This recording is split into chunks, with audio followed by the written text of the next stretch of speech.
fuck? Wait, I've been unmuted. I didn't even mute. That's fine. No, I mean that's fine actually. I just in my head I was this makes sense. This makes sense. That's fine. Well, it's been a minute. SMH, this guy does PPM one time and he thinks he can take a break. Crazy work. Today we have Blockwars on deck. There's no two ways about it. We got oh shit. Stop. No. Okay, calm down. Jesus. I accidentally this is a nightmare. Okay. I wasn't inherently excited about this event until I watched the update video because I think, the roster personally I found a little lackluster. I mean, which isn't crazy. It's our first event back. We can't expect the world necessarily, but I actually went live a little early, which is a rare occasion, because the update video is 8 minutes long. We have 8 minutes of update video, so guess we can get into that. Welcome back, everybody, and welcome back to Blockwars. We have officially returned from our summer break with Blockwars 17, our only regular Sorry, that was loud. for the remainder of 2025. Which I'm not sure what that means. I'm not sure what the only remaining mainline Blockwars event for the remainder of 2025 means exactly, because we do still have 3 months, so I'm not sure what we're filling the rest of our time with. I think next week we have Origins, probably, and then in 2 weeks I know we have Blockwars Feinberg, but other than that, does kind of make you wonder a little bit, so let's see what happens with that, I guess. For this event, we've prepared some fun and refreshing changes. I don't think I'm going to be in this update video very much, I'll be honest. From a major rework to updated points and new maps, there is a lot to cover, starting with the Decision Donut, which has been reworked and now features a maximum game count of 4 rather than the previous 8 games. Decision Donut, so quiet. Oh, I'm sorry.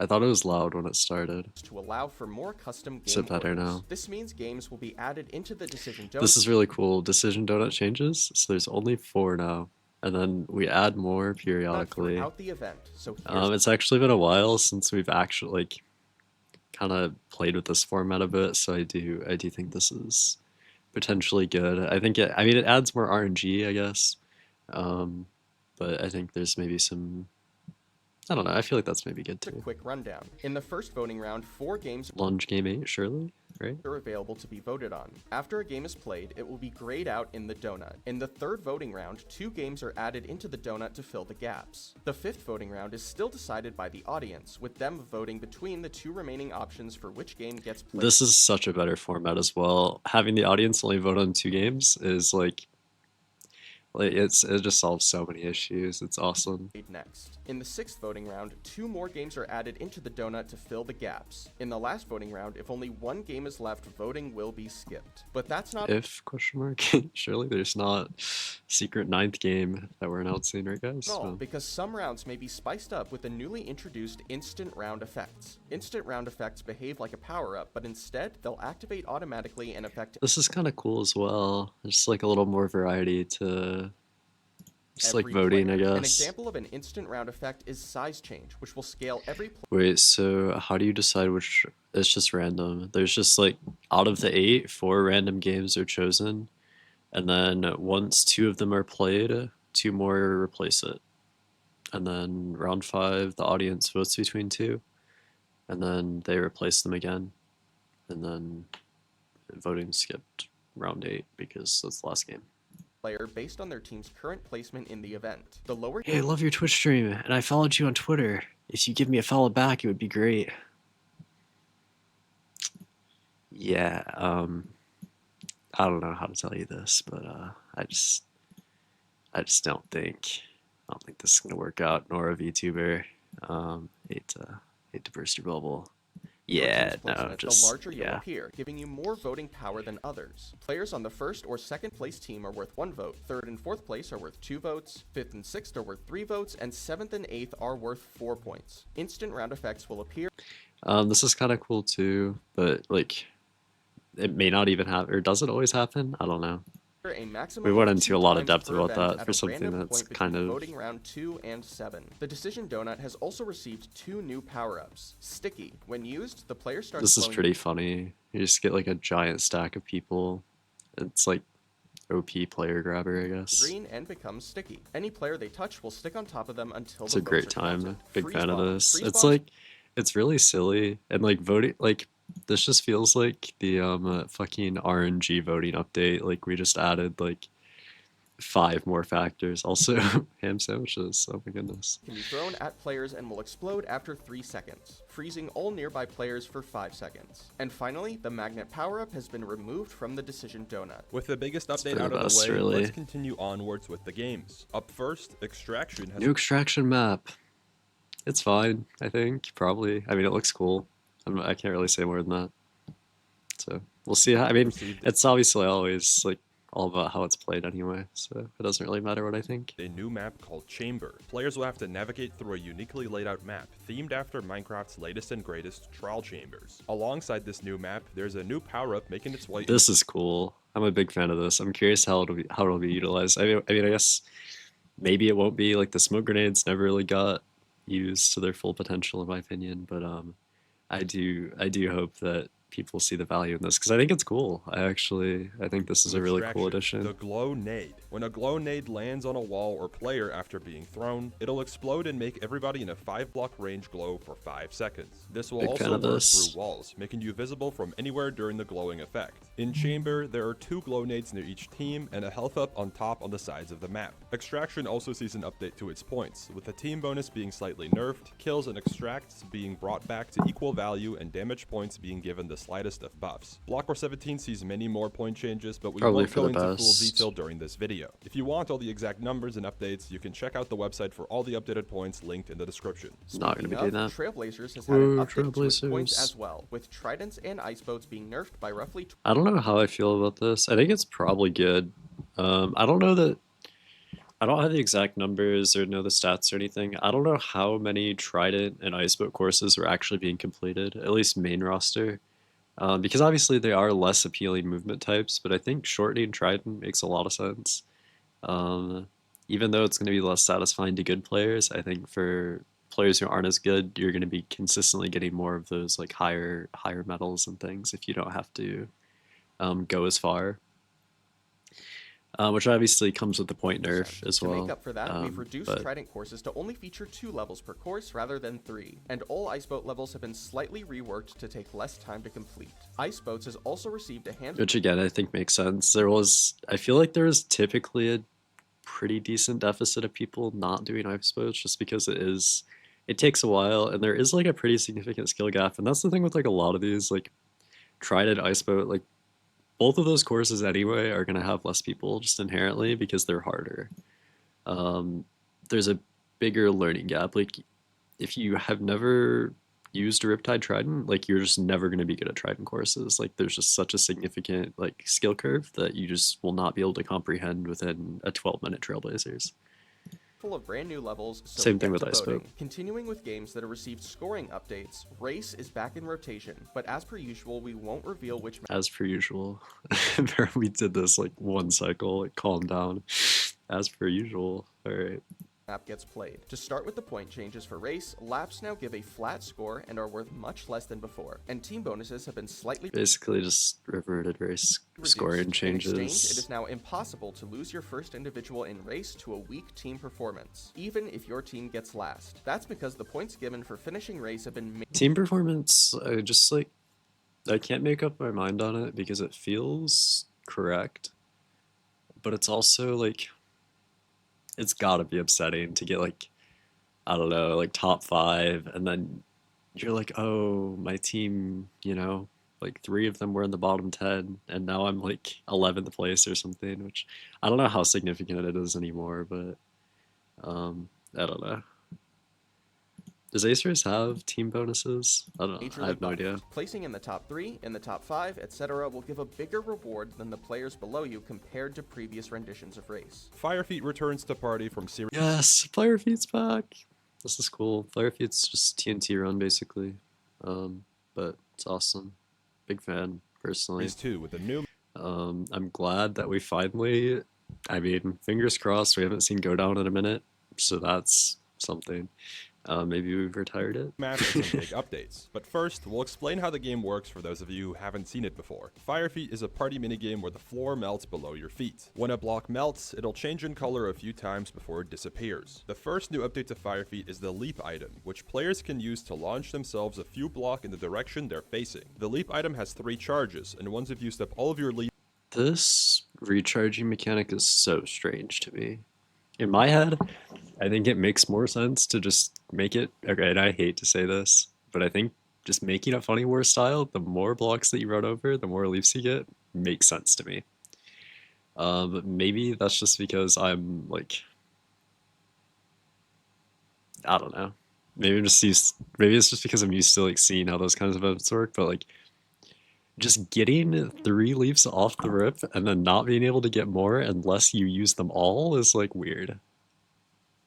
Like you have to use all 3 in order for it to start recharging, you'll regain a maximum of which is just it's weird. I don't know. 1 leap 20 seconds after having used it. The second update to Firefeet Like you're hardly punished for like anything early game. If you just use all 3 off rip, then like it's fine because they'll just like recharge again.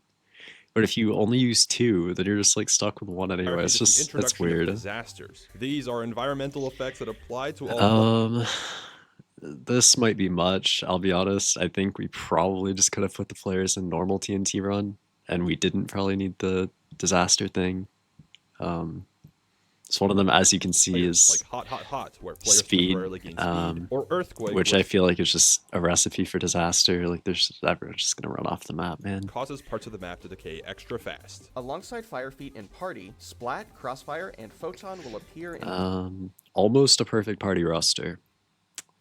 But if you didn't notice, we are missing something. Beep test got subbed out. Sad. It's okay. We'll survive. In my opinion, if they just took Splat out and they put Beep test in, this party roster is literally perfect. It's the perfect roster.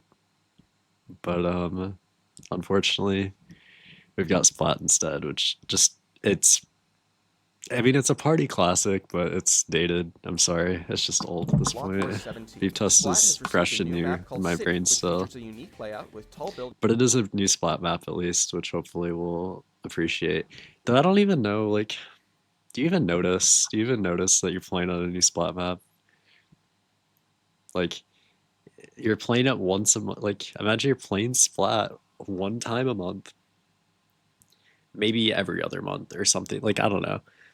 Like, it's just an all-white map. Like, I feel like you aren't paying attention to the fact that it's like the structures are a little different. Like, I don't know. Maybe that's crazy, but I mean, it makes sense. Like, maybe, I mean, it's definitely insane to just have the same map for like a year or 2, however long this game's been in. To cover with your team's color. Crossfire will take place on the new Chicken Jockey map. It's chicken jockey themed. We decorated the Crossfire Arena. That's all we had to say. We didn't have to go into that. And finally, for Party, Photon is back in Yippee, rotation on Photon. the Mineshaft map. Up next, Overspleef takes place. This is just the most fucking overkill thing I've ever witnessed in my life. It's the fucking prettiest map in this entire event. Like, there's not a single other map that looks as good as the fucking Spleef Arena, and you don't even get to go in it. On the Archipelago, a new map that I'm taking extra time to talk about because it looks awesome. Alongside that, You don't even get to go in the map. You are literally in the Spleef thing the entire time.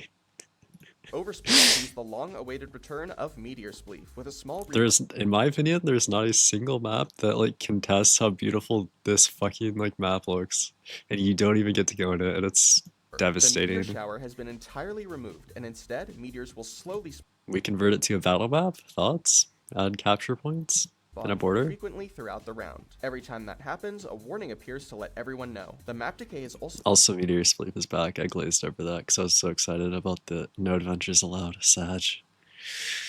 But yeah, Meteor Sleep.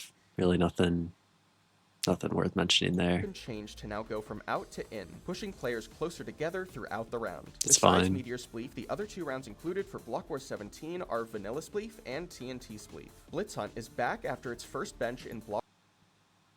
Yo, pal, your skills are insane. I'm loving the stream. So impressed and fun to watch. Hooked, even. Would love to support you and connect on Discord. Wow.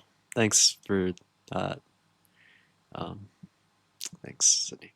Block Wars Brawl, now with a slight overhaul. The corridors between rooms have been added back from Series 2. This is a little silly. Like, I don't know why we were desperate to have these back. I mean, it's not crazy, but we don't need to stop every time. Okay. And the center room has been enlarged. We've also decided to add a batch of never-before-seen rooms, so look out for Sonic some sneaky room. hiding spots. I saw it. Lunge is back and better than Oh boy, better than ever. Yeah, we'll see about that, pal. Alright, yeah, calm down. Hold your horses, alright. ever, with a new map layout and a batch of new and updated power-ups. To start, the power-ups in mid now appear more often, spawning back in 15 seconds after. Lunge is back with its 4th rework, is what he meant to say. And we'll see how it's received this time around. I don't fucking know. At this point, like, we could have just stuck with the first one. I don't know, bro. Picked up. That being said, strikers can now pick up one of the following We'll see. power-ups. The Smoke Bomb, which will obscure player vision for a few seconds. The Sword Upgrade, which gives the player a knockback 1 I do think some of the stone things sword are a for little more however long they polished. manage to survive. The but tank, I don't which will know. buff a player up, making them slower and making them take less knockback. Additionally, if a tank manages to score, it'll count for 3 goals instead of 1. And invisibility. I didn't know that. That's... Wait, it'll count for 3 goals instead of... So you get 3 points? So if you score on someone with the tank upgrade, when they're plus 25, you could just get 75 points? Is that correct? Like, that's ridiculous if so. Like, we cannot be... Like, is it literally just multiplied times 3? Or is it, like, factoring in the actual, like, goal ratio? Like, does it score 3 times? So if someone's, like, 10 and 5 when you score on them, will they go up to 10 and 8, or will they just go up to 10 and 6? Which makes a player mostly invisible I have no until they idea. score or die. But that's not all, because sweepers now get power-ups as well. Permanently in the hotbar, sweepers will have 2 power-ups available to choose from. These power-ups I think this is kind of cool. I don't know. I don't know how well it'll get utilized this event necessarily, but I think it'll be cool once people get used to having a little more to work with than just a bow. have a much longer cooldown, but the cooldown decreases every time the sweeper gets a kill. Sweepers also get wind charges now, which they can use to repel large attacks. The power-ups sweepers get as of Block Wars 17 are Meteor Strike and the Slowness Bomb. Meteor Strike will summon an explosion on the bridge, knocking all players in its radius away from the center of the explosion. The Slowness Bomb can be thrown onto the bridge, slowing all enemies in its radius for a short amount of time. Order Up completes the game roster for Block Wars 17. Whoa. Order Up rework, or new map, I guess. This is cool. This is hype. This might be too complicated, though. That was my first impression. I don't know. We'll see how it goes. We'll see how it goes. With a brand new My theory is that people got too good at it, if I had to take a wild guess. I mean, it also got a little stale. Like, there was, toward the end of last season, it was just a matter of, a couple people figured out the host strat, and then, now everybody has to do it to keep up because it was just pretty OP. But now, obviously we have a new map. We have something new over there. Shrug. Who knows map what that could called be? Valley and a big gameplay update as well. Bananas have been added and can Bananas. be gathered from trees just like the other Yes. fruit. Alongside that, custom recipes make their Custom recipes. return to Order Up. players will now be able to craft carrot cake and golden eggs in the kitchen. But it doesn't end there, because a brand new crafting method has been added: Bob the Blender. Bob the Blender is a villager located outside of the kitchen that players can trade resources with for certain recipes. As of Blockwars 17, the list of recipes players can get from Bob are as follows: apples and oranges can be turned into apple juice or orange juice. Trade sugar or bananas alongside milk to get a vanilla or banana. See, and this is just what I worry will be too complicated. I just, it's an extra step, and it's already like it's custom things, and it's also like a weird way to get them, kind of. And I do think this is like a good way to implement it. Like, I do conceptually like this idea. I don't know how it will play in event is like my only concern, especially in this event. Given it is like a bit of a weaker roster. A milkshake respectively. Trade a carrot with a potato for carrot soup, or trade both a red and brown mushroom for mushroom stew. This means mushroom stew is no longer craftable in the kitchen as— But I do think it adds a lot of like, I don't know, character, I guess, to the game. Like, it's cool. It's just, I don't know. the bowl barrel has been removed. We've also added a second milk bucket barrel next to Bob the Blender just for your convenience. The upgrade table gets a shiny new GUI, and lastly, Whoa. some balance changes have been made to order up as well. The hoe upgrade has been nerfed from diamond to stone, and Wonder why that was. points have been adjusted to decrease the gap between order completion This is cool too. I haven't had a chance to look at this. This is like a cool delivery area, placements, which leaves Battle and Tomb Titans benched for Blockwars 17. which is fine. I feel like Battle's benched in main events just all the time now, which is like a little devastating. I'm not the biggest Battle defender, but I mean, it's so weird to me that our two PvP games are just like for multiple cycles have just been Extraction and Lunge. Like, everybody hates Lunge, and Extraction's like barely a PvP game. It's glorified Photon, let's be honest. Sorry. Lastly, however, Shockwave has received a few gameplay changes. Whoa. To start, Shockwave Shockwave bows have gameplay been remodeled to changes. fit the theme of the game, while also newly adapting to the color of the participating teams. We've also made some small build changes throughout the map just to shake things up a bit. And that's all, folks. If you'd like to get early access to new Blockwars updates or behind-the-scenes content, join us on Patreon through the link in the description. Also, check us out on Twitter or Blue Sky and join our Discord for updates on future events. Make sure to tune in to your favorite streamer's POV on August 30th at 2 p.m. Eastern Time or 7 p.m. BST for Blockwars 17. Well, we're there. That's where we're at. Well then, all that considered, that was a lot. I admit. So we got teams. We have a lot of subs here. So we got this like 2 weeks ago.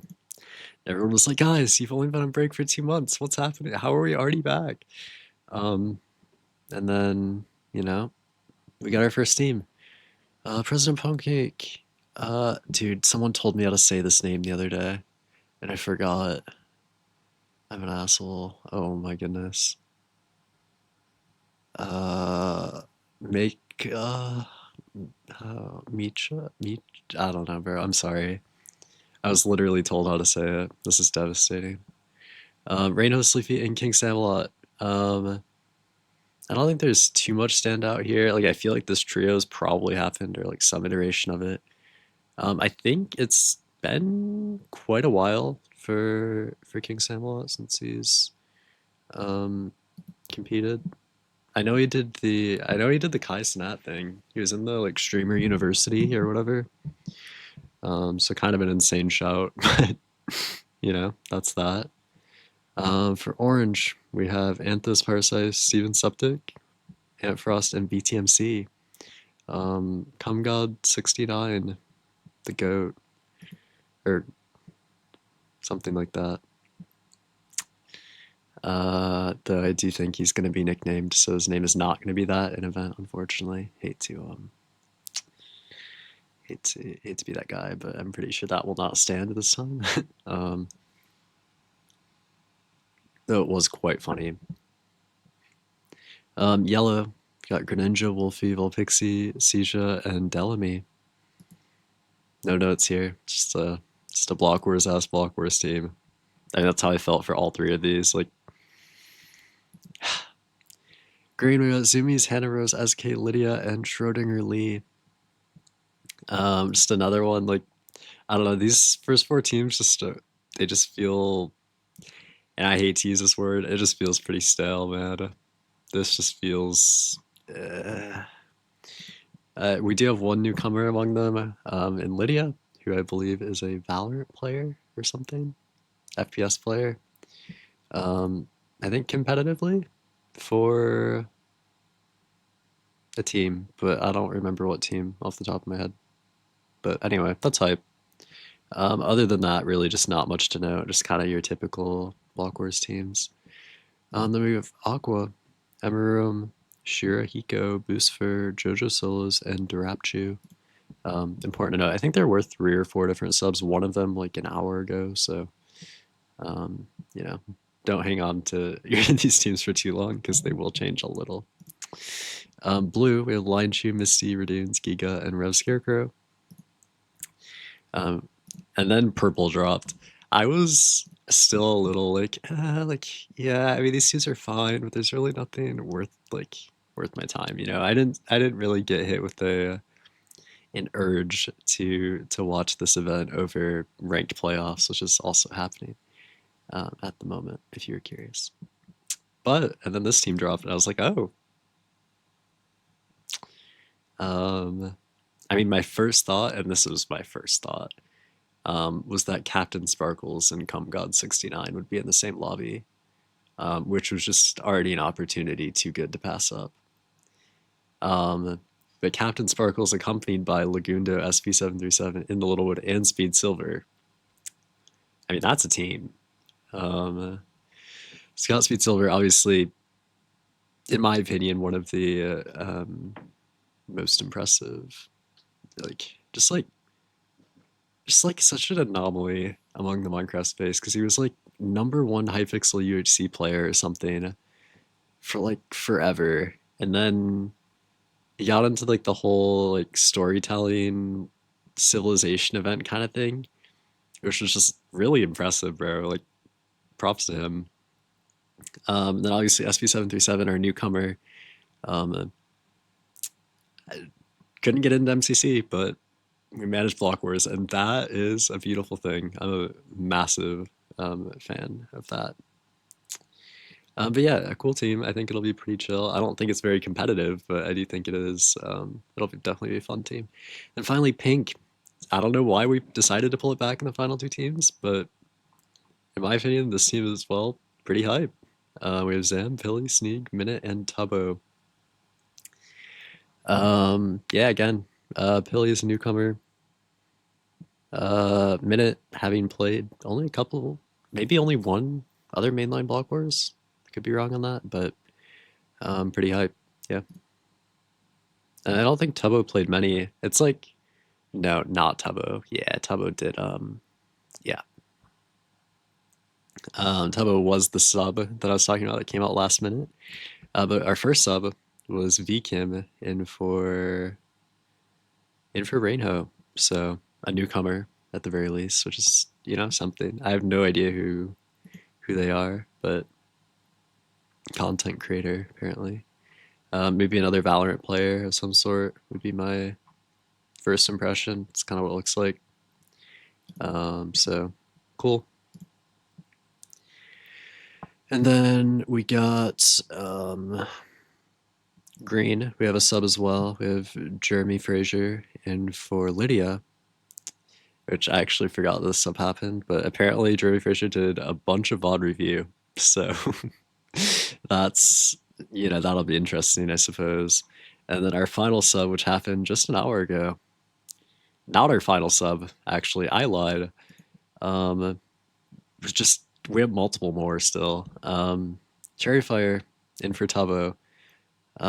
Still a fine team, I think. I don't know. It is funny to me that Tubbo chooses to play Block Wars because I thought he retired from MCC, so I don't know. Just a bit, I don't know. Just got interesting to me, I guess. And then red, we have 5 up in for Sleepy. Oh, I'm gonna have to change my Twitch then. But yeah, that's I forgot. I didn't know that this one happened. So that's something, I guess. Sure. Anyway, it's prediction time. I'm running quite short on time. Hopefully, this isn't the one block wars they start early. Um, I don't know what that means. That's concerning. Um,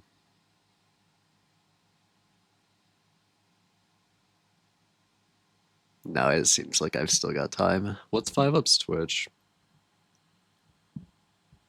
I have no idea. So sure, it's not. Oh my god, he just has no way. He got the tag just 5-Up. That's crazy. I mean, I guess it's not that crazy, but in my head, that's like kind of awesome. What? Send a request to an adult in your family. What? Hello?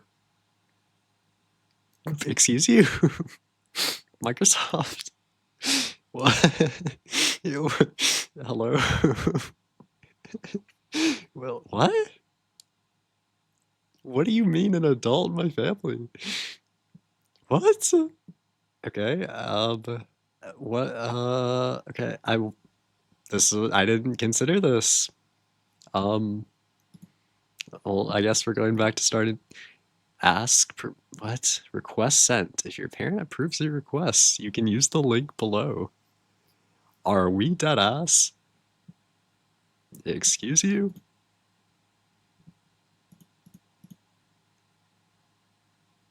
Hello? I'm so confused. Why can I not use my browser? I just literally cannot do anything all of a sudden. What? Hello? What is happening?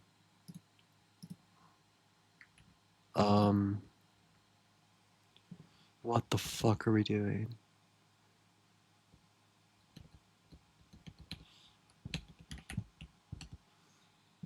This is upsetting.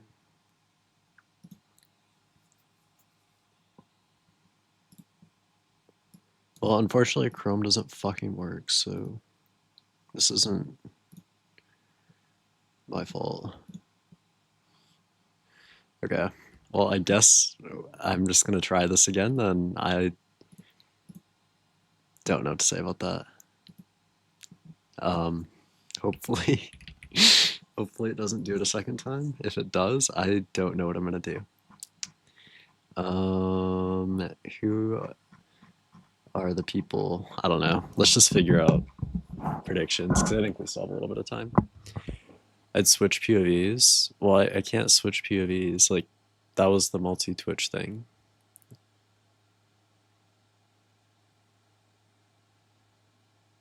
Oh, like just in tabs, you think? Like, what if it's because... Oh, that could be, I guess. Maybe. Who would be... I don't know. It doesn't matter. It's fine. I did send the request, though, so if one of my parents is like, oh, got a request, then that'll be kind of funny. It was working until you added 5-Up? That's true. Looking at the teams, who do we think is particularly strong? It's like kind of a tough one to judge. Actually, I should go off of this top thing because it's like more updated. Also, hacking noises in the thumbnail is the funniest shit. I don't know who made the thumbnail, but great thumbnail. Big fan. Anyway, what do we think? I mean, off rip, this team seems good. Boost for Darapchu Jojo trio is like crazy work, especially compared to like just any other trio I see anywhere, really. I also think Pink could be pretty strong. I do think there's a bit of a lack of experience there, maybe, and I don't know how Cherryfire will work as a sub. Off the top of my head, Tobo seems like the better player there, so it does seem like maybe a bit of an unbalanced sub, but I could be wrong. Actually, we can just look. I have this pulled up for a reason. Let's see. Point average, 1492. Average rank 37. If we look at Tubbo,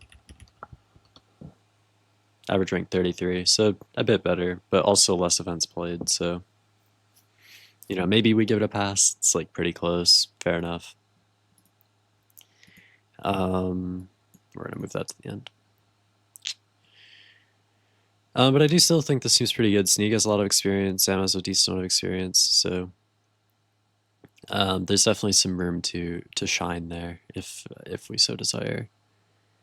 But I think undisputably right now in my head, Aqua just seems like the best team. They have 3 really strong players. I would argue 3 like top 10 potential players easily. So I don't see a world where they're not statistically first. Other than that, everyone else seems a lot more even.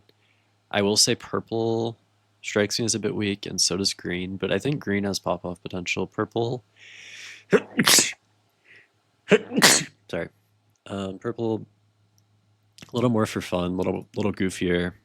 So I will put purple last, unfortunately, even though, you know, my heart is with purple. The stats, they're not with purple, so that's just how it is. Hate to say it, but it's the best we got. Other than that, red also strikes me as a bit weak, especially with the sub. Sleepy having been, oh wait, okay, 5 up was the sub for Sleepy, and then this was the sub for someone else. Who subbed it? Who did they sub in for? Ferredo.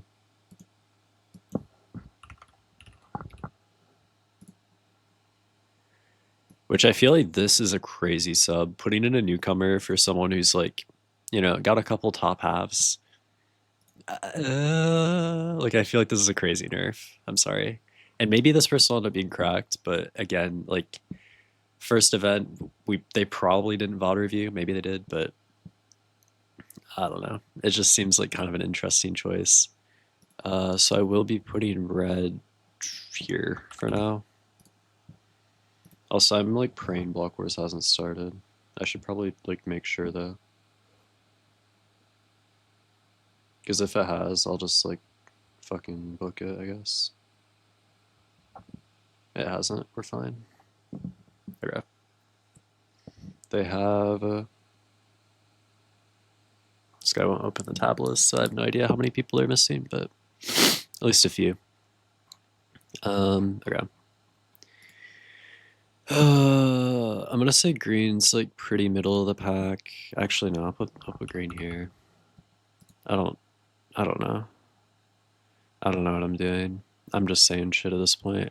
I haven't even talked about blue. Misty is very hit or miss, I feel like, as a top frag. If we look at like very gifted player, but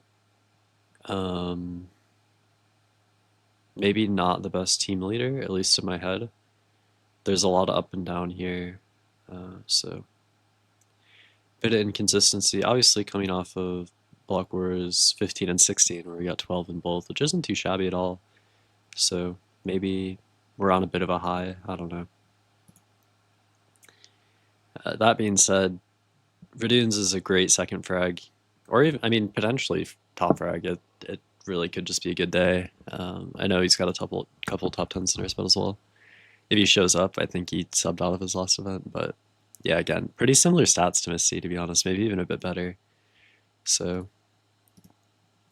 aside from them, though, none of these 3 players are particularly gifted mechanically. So I think it could be a little tough. But again, you're comparing it to teams like this and this as well, so maybe it's not that bad. The orange definitely is a bit weak. I think we might be overestimating Amfrost a bit. I am going to put orange here. Though to be clear, I'm sure Ant Frost has done his fair share of VOD review and that sort of thing. Actually, no. I'll put red here and I'll put orange up here. I think the Ant Frost carry could be huge. I guess I'm putting blue here, like I wasn't planning to, but which means I'm putting pink here, which I think I'm actually happy with. Those are predictions. And I'm gonna put Aqua's dodgeball winner. So that's what we got. And then we have the game list, and then we're gonna get this open quickly. Add stream, Wolfie. Add stream. Hannah. Add stream. JoJo Solos.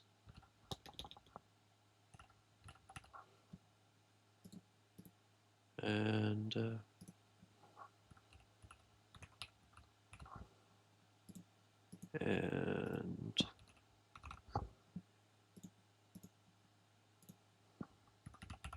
okay. Surely it just works. It didn't fucking work. What are we doing? I don't understand. Okay. Who is the problem? We'll say it's 5 up. Okay, all right. I'm just not allowed to watch 5 up stream. GG. My bad. Okay, I guess Poundy. Oh god, watching a Poundy event POV sounds like stuff nightmares are made of, but it's fine. Poundy's our best bet, I think.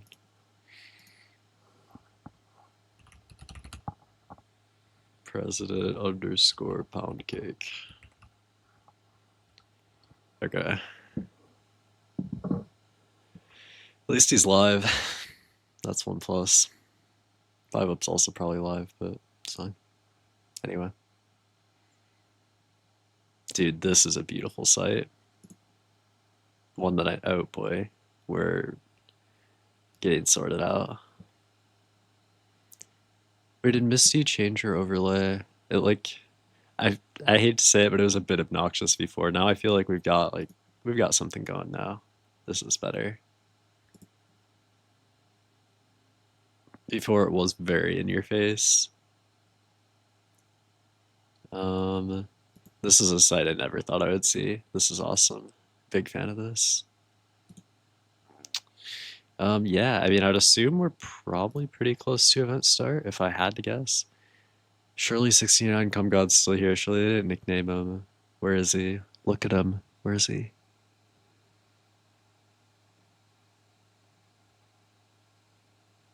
I don't think he's here. Or I need to know.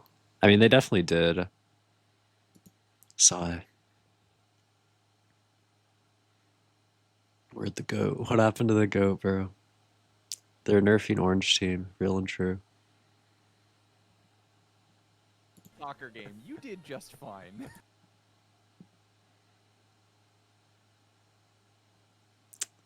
Yeah, I mean, I was worried I was gonna be over on time, but it seems like everything is right behind schedule as I expected, and we're actually fine. So this is good.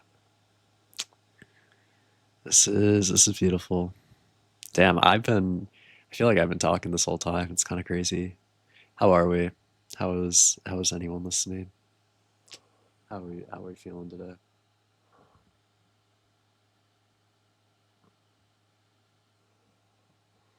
Just yapping away.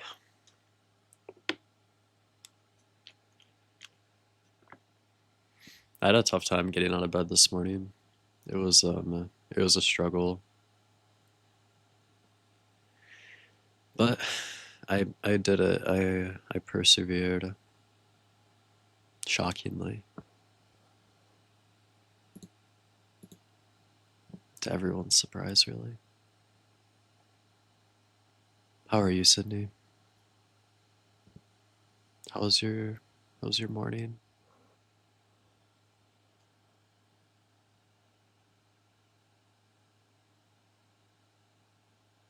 I'm good. Football.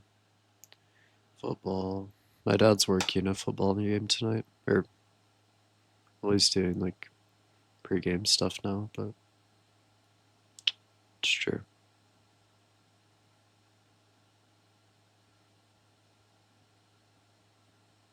Yeah,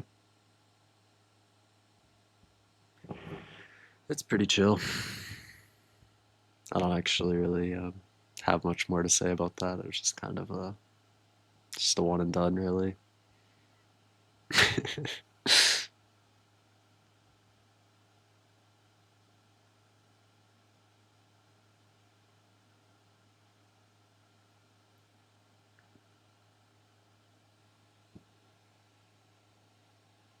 Well,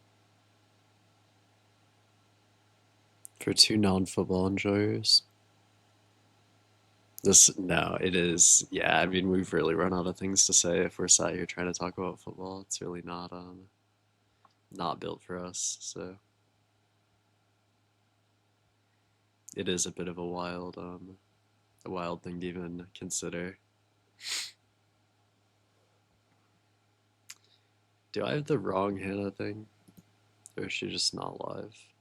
What? No, no, no, no, no, no, no, no. I'm sorry, I refreshed. I'm sorry, I refreshed. What one is this? Wait, this is SB. How? What? Okay, well, we got Hannah, but we lost this one. Surely, if I just refresh again. I don't understand why it's been a struggle. I'm trying to finish this drawing today. That's good. This guy is productive. Okay, now it's working. GG. 5-up stream is like age restricted, I guess. And SV just keeps breaking for no apparent reason. This is a great start.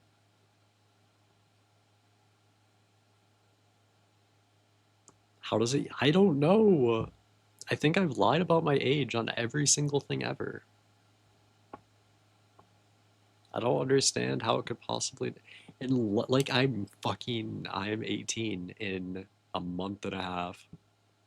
Surely, surely I can get a pass. Like I don't know, bro. I think I've literally had a 5-up POV on stream before too. Like it's not even. I've been 18 for 6 years.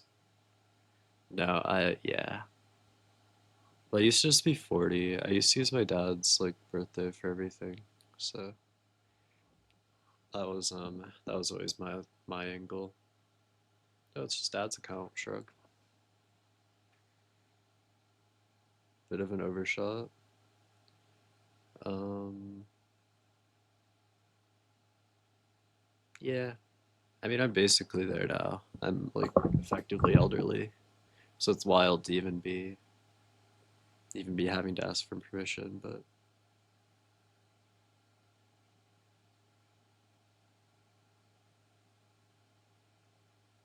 it's a problem. Sigh. Every day feels like a blessing when you get to this age, you know. I don't know what I'm on. No, it's a crazy realization when you can put your real birthday. No, and I thought I was there, but apparently not. And I still don't. Like, I don't. I feel like there's like very few things that like are gonna restrict like a 17-year-old. Like, I don't think I've run into any of them that do. Like, I don't. I can't think of one thing that like I've not been able to put my real birthday into in like a while. If it's age restricted, it would be 18. I feel like that's not true though.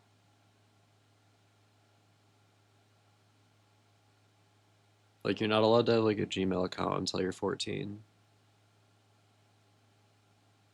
Unless it's like a parent protected account.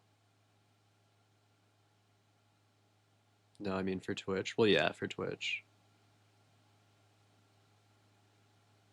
But for Twitch, like This is like an extension of Twitch though. Like I don't think it was Twitch that was having an issue. Like, I think it just was the browser somehow. Because it's not like I can't watch age restricted like streams normally. Because like I'm literally following 5 up. Like how would that doesn't make any sense. Because I thought like you just click the thing that says you're over 18. Yeah, you do. Like it's just there's like a little pop up and it's like, oh, are you 18? Wait, perfect. You can watch them. Like I think it's like blurred and then like I can literally open it on my phone. Hold on. I think I already did, to be clear, but like I'll do it again just for precedent. I don't even think his is age restricted. I don't understand. I didn't even get the little pop up. Like it's literally just it's fine. Oh, did Poundy crash? What happened? We can't be doing this. He didn't. Hello? Oh, maybe he did for a second. Oh, he did for a second. He's been back for 40 seconds. Alrighty. Let's try to refresh again and see if everything breaks. I forgot I have ranked playoffs to rely on for additional commentary. It's a beautiful thing to have a second Minecraft event at the exact same time. We're still missing Schroeder Lee, Speed Silver, and someone on pink, and I didn't have quite enough time to read their name, but whoever the second person on pink is. Of course, there fucking is. Who subbed out? Is it Pilly? That's my guess. Oh, they haven't released a thing yet. It's either Pilly or Zam. Zam might have just overslept. Surely. Yeah, I see Prince Zam in chat. It has to be Pilly, bro. Yeah. No way we're AFK on lifesteal. That's crazy. This guy has a problem. This guy has a problem. Like, what are we doing? What are we doing? This is ridiculous. I mean, this is never before seen. Like, this isn't something that typically happens. But you know, why not? Have a little fun with it.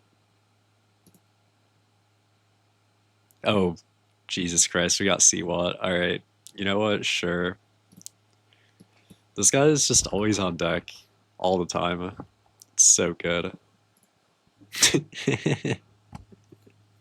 Seawat Gaming, my goat.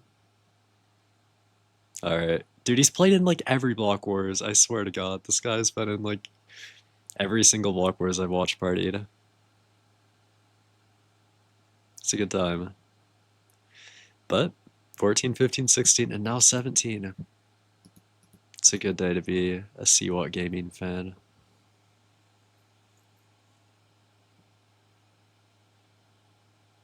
Also, important to note that Block Wars is on 121.5 now, so there's hold space on Slime, which is actually, now that I think about it, maybe why Beep Test was benched, because we didn't have time to rework all the levels with new Slime. That's my best guess. I don't know that to be fact, but that actually makes a lot of sense now that I think about it.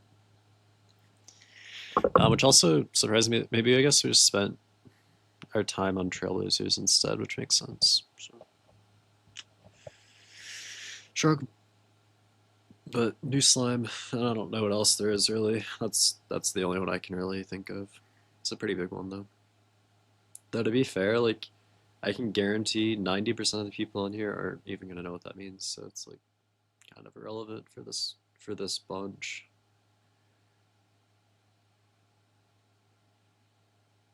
I like to think some of them would though. Also, we got this. I think it's Duke versus Kennen. Yeah.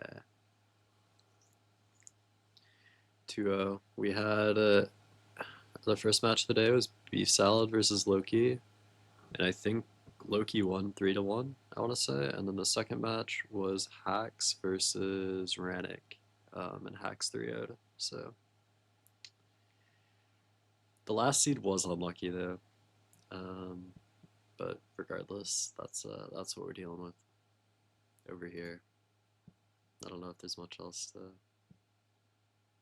you know. I don't know what else you want from me. But yeah, I'm excited. I think the updates and stuff should be good. I'm excited to see how they're received by this group. I mean, this is obviously the main group we're trying to appeal to. Obviously, it brings the most viewership typically, so they are the priority. But it always feels like more of a stress test once it gets to Origins because it's like, all right, now let's see, like, you know, if the points are actually balanced and this and that because people are actually scoring more. Kind of pushing it to the limits rather than this. Which I don't know if it's completely true. Like I guess some of the S tiers and stuff in this maybe even score more because some of the points are freer. But I don't know. I don't know, man. I yap. Shrug. Dude, I still need to see 69 Come God's name, bro. Wait, tab. Damn it. No. No. It's over. It's cooked. It's GG. GG. Is he still in the wiki as 69 Come God? Yes! Okay. You know what? We don't have much. But we've got 60. We've got this still, so that's good at least. Is he in a Steven other? Oh, is it just? It's just two different people. I'm guessing it logs who's in the server then. Okay, it was worth a shot. Dude, that would have been crazy work if that slipped through the cracks.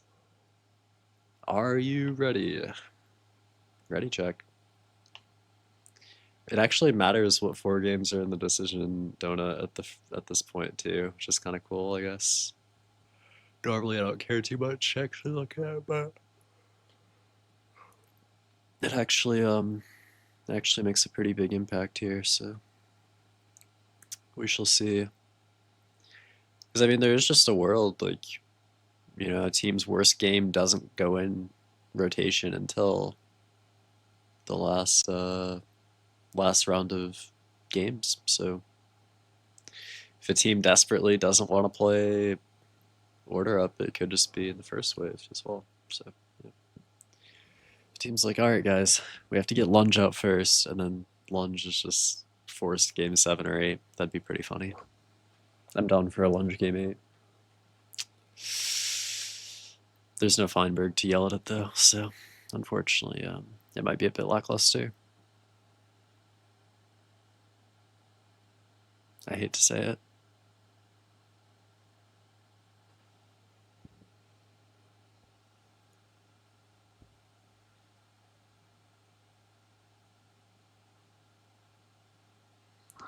Also, teams for Mania got announced too, which I'm not gonna watch party, but I'm excited to watch just in general because I think it'll be cool.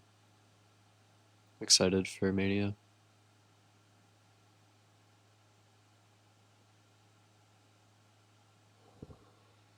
I actually enjoy it a lot. Based on what I've seen. 22 whole minutes. Yeah. No, I mean, I could have just gone live at normal time. I mean, I really thought, I mean, I was late, which is already, you know, wild. You know, I'm not normally too late, but I was like, man, maybe I'm not gonna have time.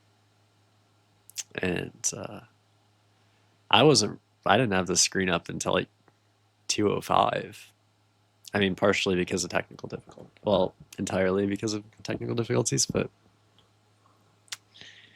it's what is that? Like, what are we spamming? Okay, of course you go into your settings as soon as I was actually curious. Skin faster. No way we're swapping skins. This is ridiculous. Oh, it's because of Siwa. Poor guy. Space Brownie's the goat.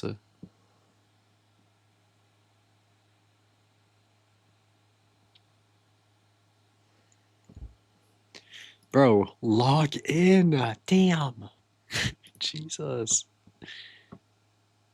Crazy work. Alright, let's see it. Guys, timer soon. That's always concerning. Follow Media presents Blockwars Season 17. Oh my god. I don't know why it's season set. I feel like it should just be 17 because we're on season. How can it be season 17? That doesn't make any sense. What? Because we're in season 4 or 3 or something? Isn't that what it's called? So why would the individual events also be called seasons? I feel like that has to be a typo, right? Or is it just always like that? Surely not. Or is it series 3? Are we in series 3 and then this is that might be true actually. That could be how it is. I'm not sure. That makes more sense. New UI on the right. Whoa. But I didn't notice this. This is cool. Block Wars. The actual Block Wars logo and it's kind of hype. It is like very vertical though, so it's a bit chunky because there's not like anything on the sides, but it looks bigger on like the people with bigger UI, or better, sorry, on the bigger UI than like the smaller ones.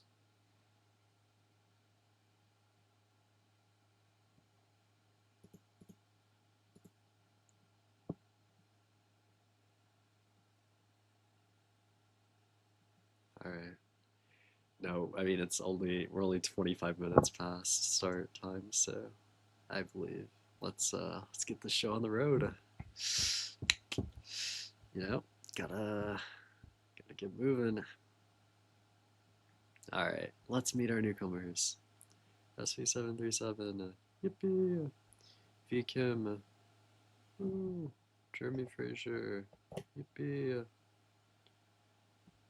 Those are the newcomers. Now we meet the teams. Red team, oh my goodness. It is crazy that 2 of the newcomers are subs. Like that's wild. Like how do we have? I'd be really curious to know how that works because how do we have subs on standby? Like, are there people that like reached out or like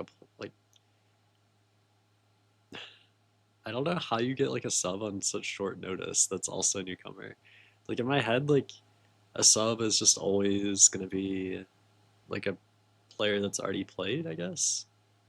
Which isn't always true, obviously, but I don't know. I don't know how that like process works. Like, is there just people on standby that haven't played? Like, would VKim have just played a later event? Were they already in the Discord? Or like how does that work? Does Speed Silver play to mainline Block Wars? They played Rookies or something, right? Or Brawl. They played Brawl. Yeah. And then they played the Bablu one or something. They played a different spin-off one too, right? Something like that. Alright. Here's the decision dome. Let's see. Donut? Is it Donut or it's Donut, right? Decision domes, MCC. Trailblazers, Extraction, Race, and no lunge. No lunge first decision donut. Holy shit. Lunge second half. I'm calling it right now. It's gotta happen. We've gotta let it happen, bro. A lot of people off rip standing in Aqua, whatever that is. Is it Race? Or Purple's Extraction, Green's Order Up. Yeah, I think it's Race. No, Orange is Race. So it's Trailblazers. Another, really, really. I feel like that's crazy.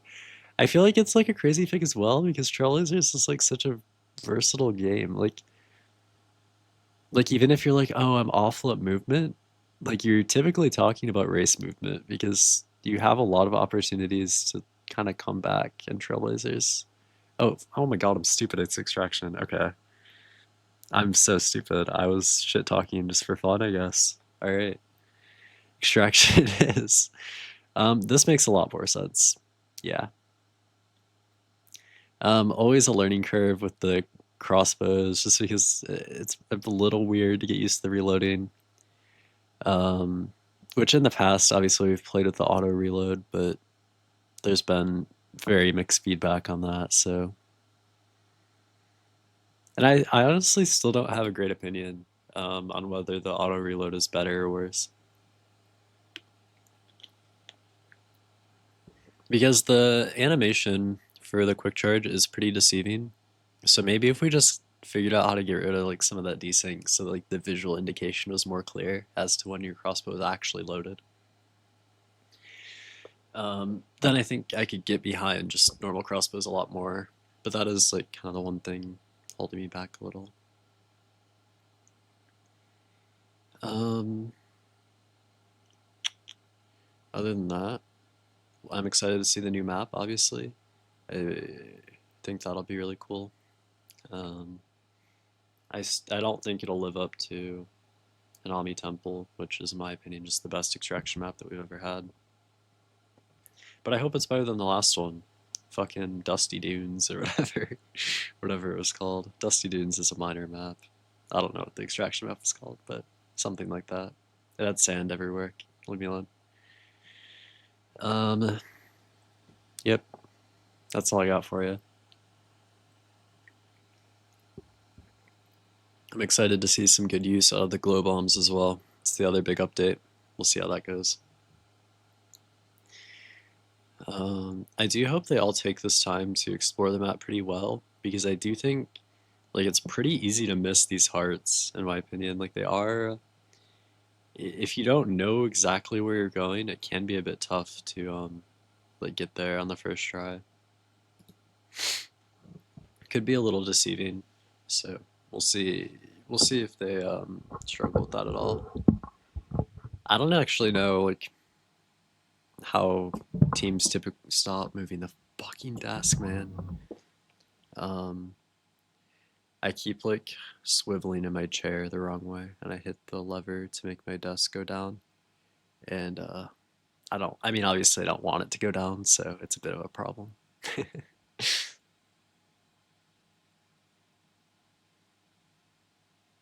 All right, we've got Aqua versus Red as our first matchup here.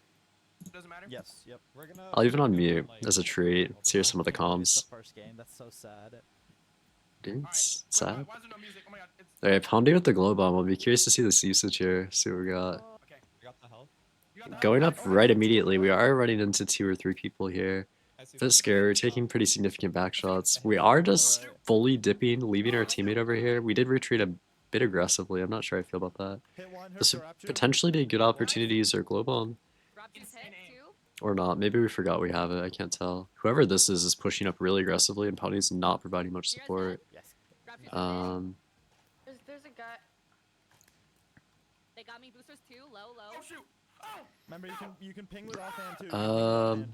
We aren't even baiting. I think we're just. I don't know. It's. Oh boy. Oh shoot! This is just. Boost for 1. Okay.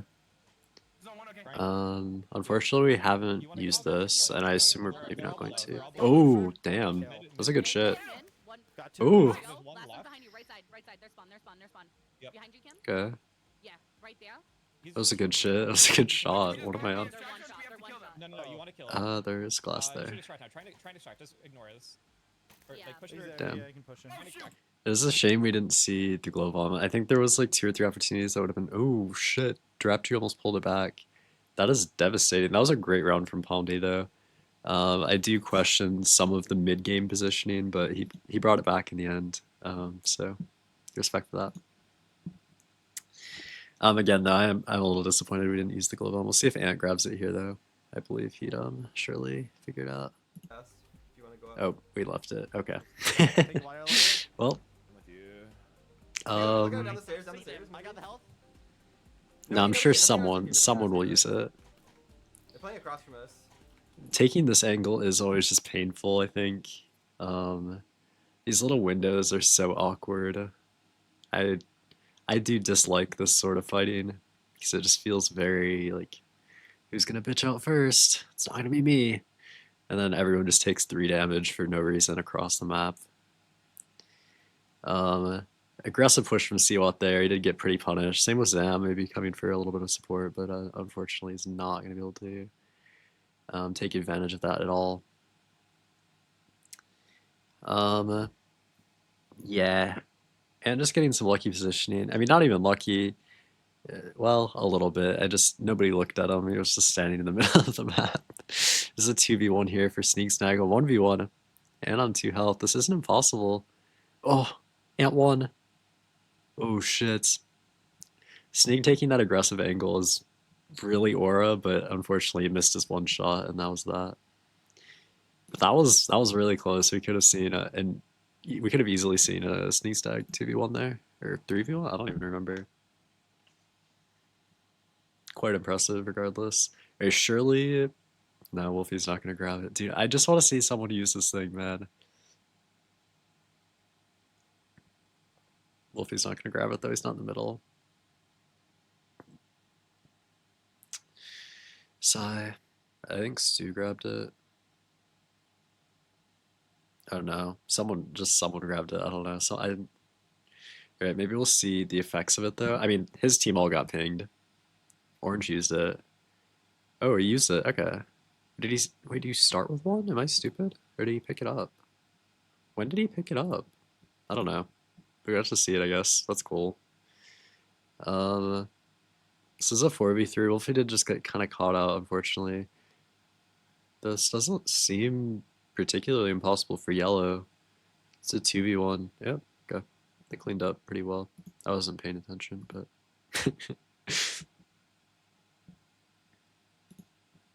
Well played. Guess we can catch the end of this green round as well. Might as well, I suppose. Bit of an awkward situation for Hannah. I would hope to get a little more support here from our teammate, but I don't think they're particularly aware of what she was going through there. Yeah, just kind of had to play solo there. Just didn't have much support. Just having 2 bodies instead of just... are they out of time? Oh, they are. Wow. I think they managed to get a kill there. Oh, no, they didn't. I lied. I'm stupid. I'm sorry. That was bad comms. Okay. Up against Purple. This should be a pretty easy fight for them. I don't think Purple's going to pose much of a threat. So, I mean, I guess it remains to be seen. It's, it's very possible that Purple makes it happen, I guess, but we'll see. Again, just taking this kind of fight over mid, it's just, I mean, they have to some extent. Like, you are just sacrificing damage if you don't hold one of these angles, I think, but it just doesn't feel satisfying at all. Able to take a fight with the captain. Ooh, he has a teammate there. I didn't expect that either, to be fair. They are going to be able to get out fairly unscathed. Hannah on 1. This is looking a bit sketchy. I don't know what her team is all doing up here. I don't know if they're holding something or if they are just truly wandering about. I think they're holding the staircase, maybe? I don't know. Whoever this is just fighting their own battles, which I do have respect for, but we do not have any backup at all. Hannah did try to go in for a bit of backup, but they didn't stick around long enough to really provide a whole lot of help, unfortunately. I don't think that was necessarily misplay from her, but I do think there's maybe some comms or something that could have happened that didn't there. That is a 4-player extract from Purple, which is a bit unfortunate for Lime, because I do think they are the mechanically superior team. But again, a lot can happen in Extraction. It's very strategy based. If something goes wrong in the comms, if you just get a little pinched or somebody throws or something like that, it's, you know, a lot can happen in around Extraction. It's not, you can't just look at the stats and say this team's better.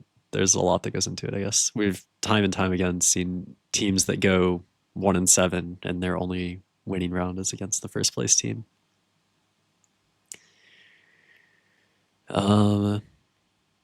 Jojo seemingly the only person taking these long shots. Just again, like, it's just cringe. I hate these angles. It just doesn't feel rewarding when you get a hit.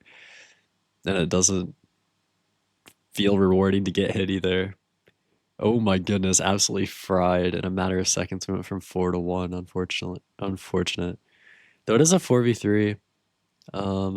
This is a scary fight. Both players on 1. Bang. Jojo picking up a kill on line chew. Just superior positioning. Managed to catch them while they were reloading. I'm not sure how much health this player has. I guess we're about to see. They're on 1. Oh, just barely able to sneak an arrow around that corner.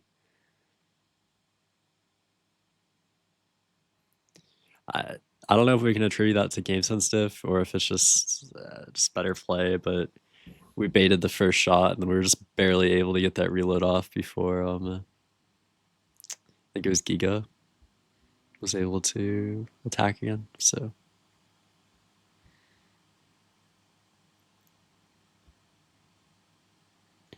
are they just gonna fully push left? I don't think we've seen a lot of coordination with where the players are actually pushing. Other than Orange, maybe. I think everybody else is like spread out off rip a little. Which I guess you do kind of have the freedom to do a little more, especially when everybody's kind of still learning the map. There's not a strategy that's really set in stone, right? There's not a status quo to keep up with. It is just a matter of, we've only played 5 rounds of this map ever, and there's nowhere to VOD review it, so getting used to all the nooks and crannies that you can still get away with hiding in is pretty valuable, just experience-wise for a lot of these players.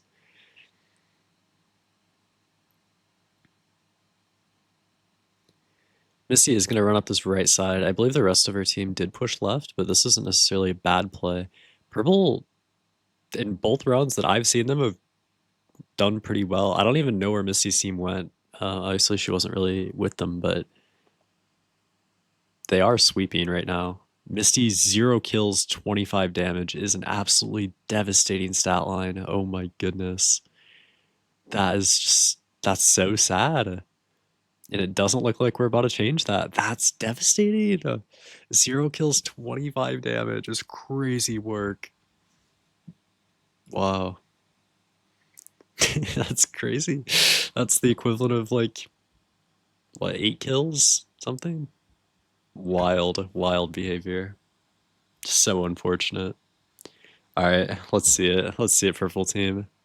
I mean, the 2 rounds I've watched them get played against or whatever, they've done pretty well. They're against Pink here. I will be swapping POVs if Pink starts to take the lead because we haven't watched them yet either.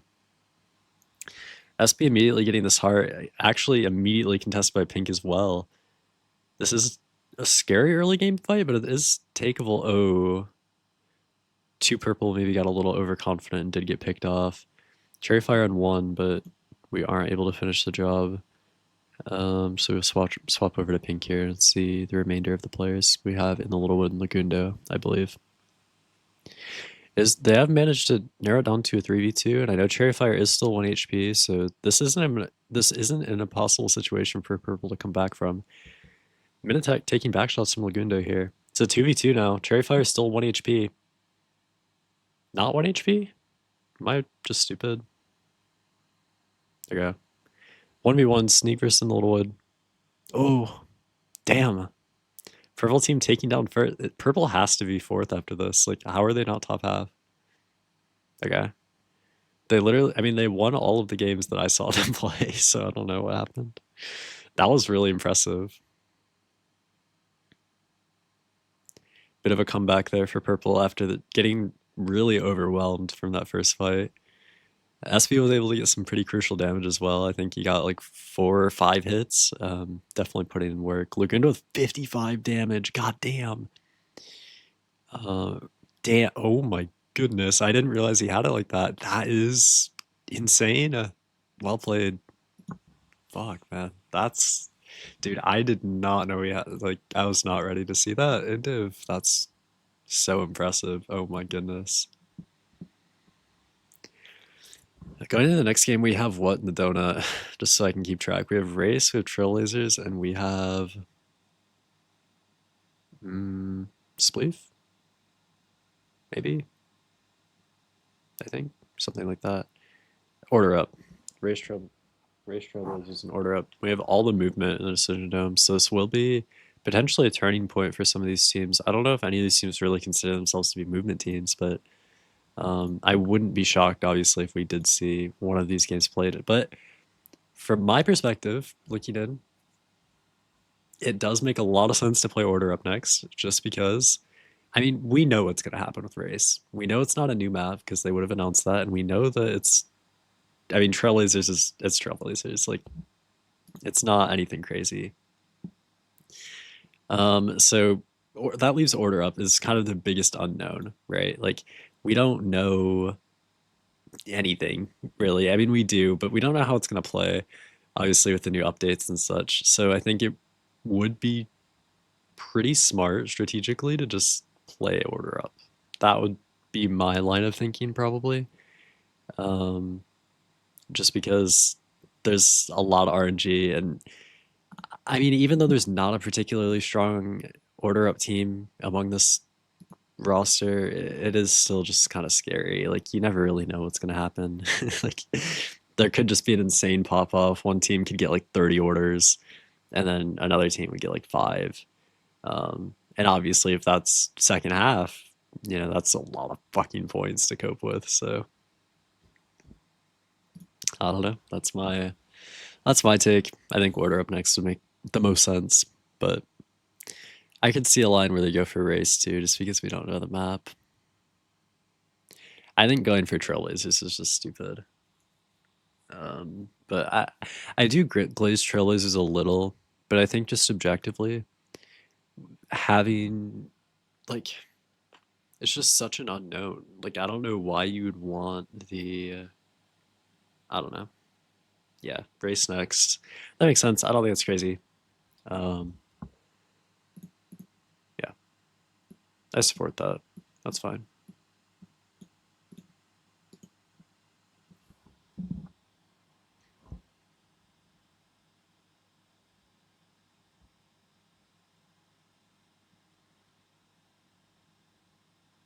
Very respectable pick, I would say.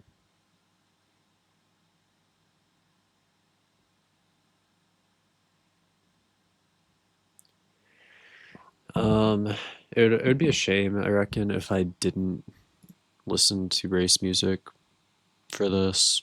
I just get sad whenever I watch Race gameplay and don't have Race music, so I'll turn it on because it's just too good, man. The Race music's too peak. Where is it though? Is the question. Okay, there it is. Obviously now everyone has seen the map. I would imagine. I don't think this map has been played more than once, right? Surely. I'm not actually too sure at all, but maybe it hasn't even been played. I don't fucking remember, man.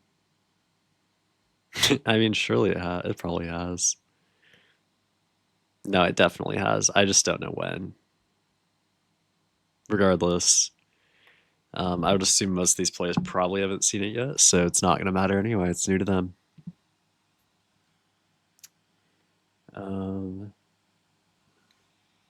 Yep. Let's see it. We've got 30 seconds on the clock. I don't have any predictions for first or expectations. I just want to see a good, clean race. That's all I'm asking for. Got 10 seconds. I reckon I can just go ahead and... No. Chill.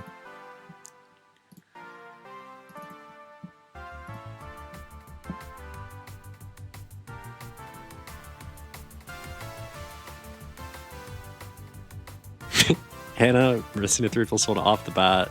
not an incredible start, but we'll see. You know, we'll see see what happens. Who is leading currently? Misty in third, possibly our highest placement. Sneak in first. Oh my goodness, pink team dominating the top 5. Oh, whoever that is, Sneak, bro. Sneak is zooming. Oh, yeah, I think Minitech tried to follow Sneak there and ended up almost, I don't know. I think Sneak like committed to medium path on accident, and then it was like, oh shit, it's medium path, and then he like went to the other. Minitech right now though, in a pretty commanding first place, I'd have to imagine. I mean, a pretty significant lead for the amount of time that we've been going. I mean, we can see it better here, but actually not that commanding. It's very tight still. I mean, this is the kind of race that you're looking for, right? You want to see this tight top 5. Which is always the beauty of these lower comp rosters, because you do get these definitely more intense fights for first place. You don't just have your Shane Firebreath man sitting in first place for the entire race and then winning, and then everybody's like, wow, he won another race. Everyone acts surprised. But instead we do have quite a bit of variety, so everybody gets a chance to shine.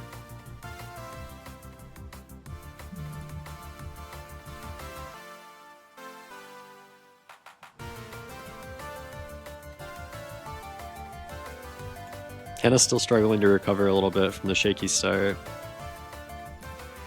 That is one thing. It is hard to look at the differentials in different parts of a race and be able to figure out where you're making up time.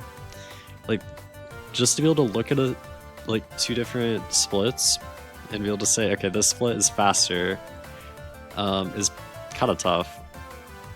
Like, from 2 different people, I mean. I don't know how to explain what I'm saying, but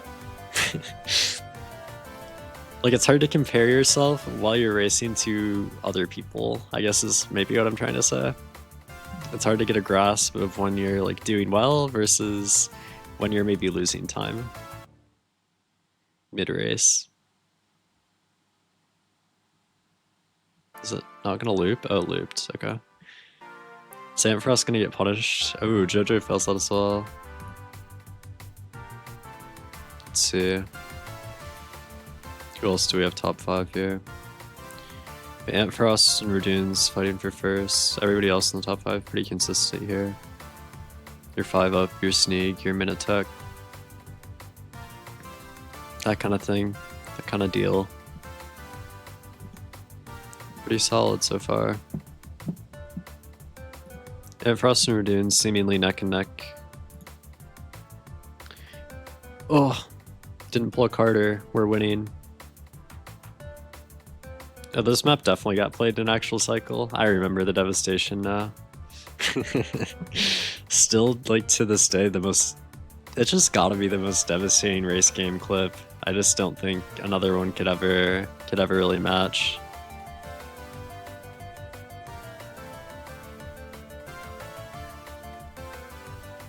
Was Ant first slap one? I wasn't even paying attention. I was too focused on the jump.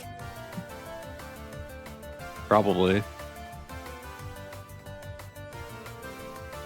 Oh, the clean swimming section. It's beautiful.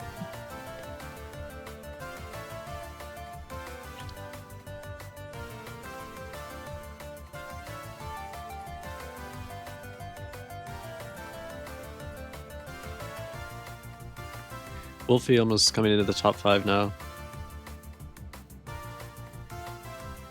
I do wonder if there's reasoning for not taking this right path, or if he just maybe didn't see it.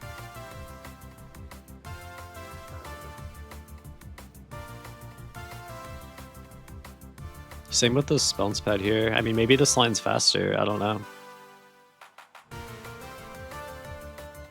But the other people I've seen opted for the other lines, like I said, so just, I don't know.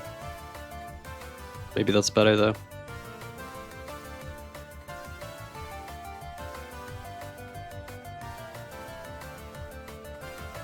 I didn't even notice my Go SB up to the top 10. This is beautiful.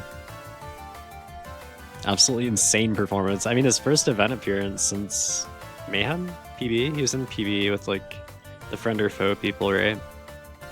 There was that Mayhem. I don't remember. It was a while ago. Something like that. And before that, it was even longer. It was an MCC sometime. So, I mean, his skill set clearly holding up. I mean, 9th. It's nothing to be scoffed at. Actually, a really solid placement. Much higher than I would have probably predicted. Ampharos and Radoon still fighting for first, bro. So close. Probably less than a second of differential. Radoon's maybe made a mistake or something to drop the placement. I would check 5-ups POV, but apparently it's age restricted, so can't pull it up. Unlucky.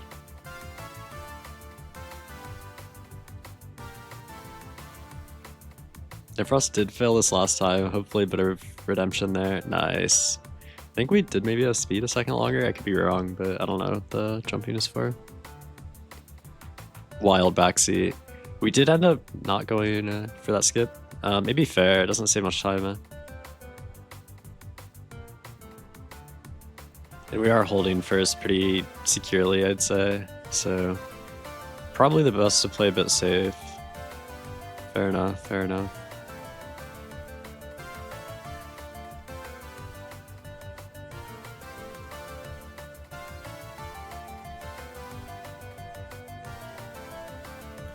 Ampharos, first place. 5-up second, Radoon's third. Radoon is truly a fall from grace.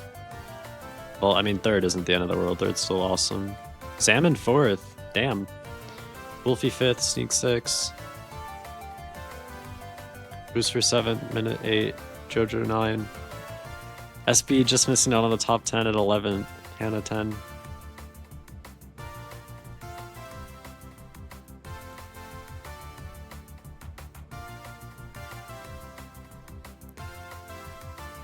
Misty 22nd. A bit unfortunate. I mean, again, like, I do truly believe Misty gaps most of these players mechanically, but I think that was somewhat to our detriment in that we went for all of those risky skips where we saw it for us play a lot more conservative, especially toward the end there. Not going for some of those bigger skips, or harder skips rather.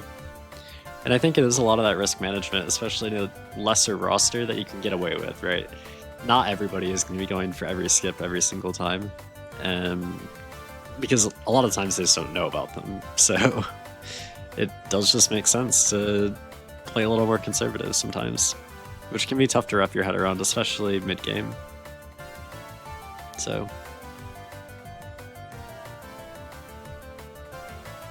well played. That was cool.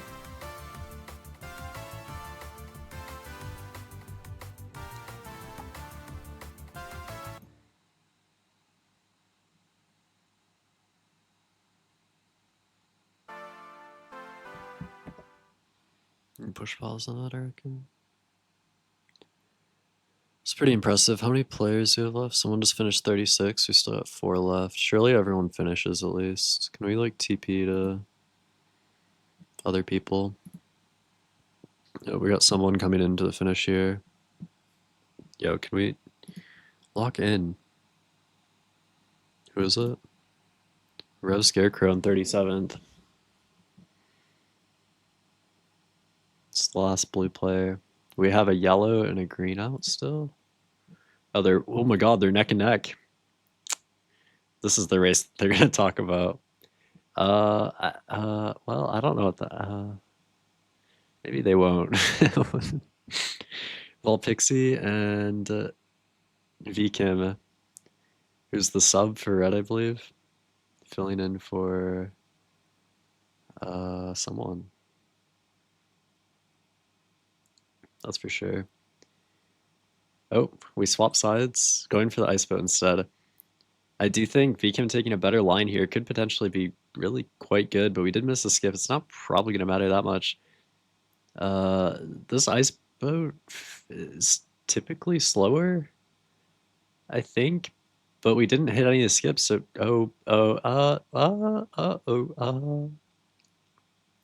just a range of emotions there. We did manage to get through the parkour a bit faster. Probably about a 5-second lead here, maybe 3 seconds.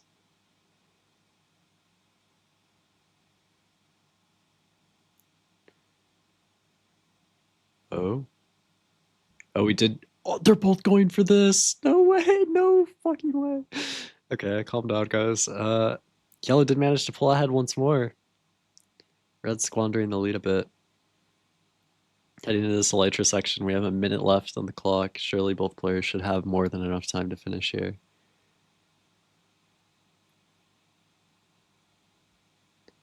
Yellow does seem pretty clear.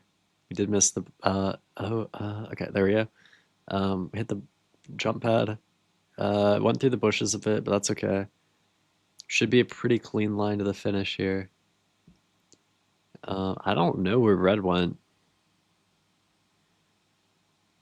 but it was quite close there. Oh, there they are. Goat shit. Volpixie, or VKim, sorry, going to finish it up with an 11:20 flat. Let's see these scores, though. We'll be quite curious to see what we've got going on here. Game team leaderboard. The Knights in first, followed by Purple, bro. I'm gonna get clocked by Purple. This is devastating. I wanted to be a Purple supporter. Definitely my favorite team by far, but I didn't think they had it in them to put on this kind of performance. But a fourth in game one and a second in game two. It's a strong start. You can see the placement increases. King Samala and Durapchu tied at 9 placements increase. I'm not sure if there's points for that anymore. I feel like it was, I mean, if there is, then it was updated at the very least, I think. Banfrost clear first here. Getting a bit of a gap from the team bonus as well, I believe. Or, sorry, gaining a bit of a gap for team bonus. I'm not sure how well red did, but I think 5 didn't get nearly as much points. Jesus. Words. Anyway. Which does leave us with Trailblazers and Order Up, I believe, in the decision donut. Having played we played Extraction, and then we just played Race. So we've still got Trailblazers and Order Up in the donut, and then we're gonna add 2 more this time around. So we'll see, I guess, what happens with that. I mean, that could shake it up a lot. Obviously, this initial one was, I mean, both of our movement games, right? We had Trailblazers and Race both there. And we did avoid playing Trailblazers. I'm not sure if that would be voted next. I mean, I would hope in a situation where it's 50-50, they would play Order Up. Just because, like, again, like, I don't think we should be that confident in what Order Up could potentially offer. There's a lot of variables, and I don't know. It's just scary. It's a scary game to play second half when there's this large of an update. Also, take a check on this. Dude, who won? I mean, it's definitely Duke. Duke probably is 3-0'd. But we do have our final MCSR playoffs game of the day, EDCR versus V-Stride. So I'll try to keep a closer eye on that, hopefully. If all goes well. I can actually check the live bracket. That's like linked somewhere, right? May as well pull this up. Yeah, 3-0 Duke Isle. Okay. GG.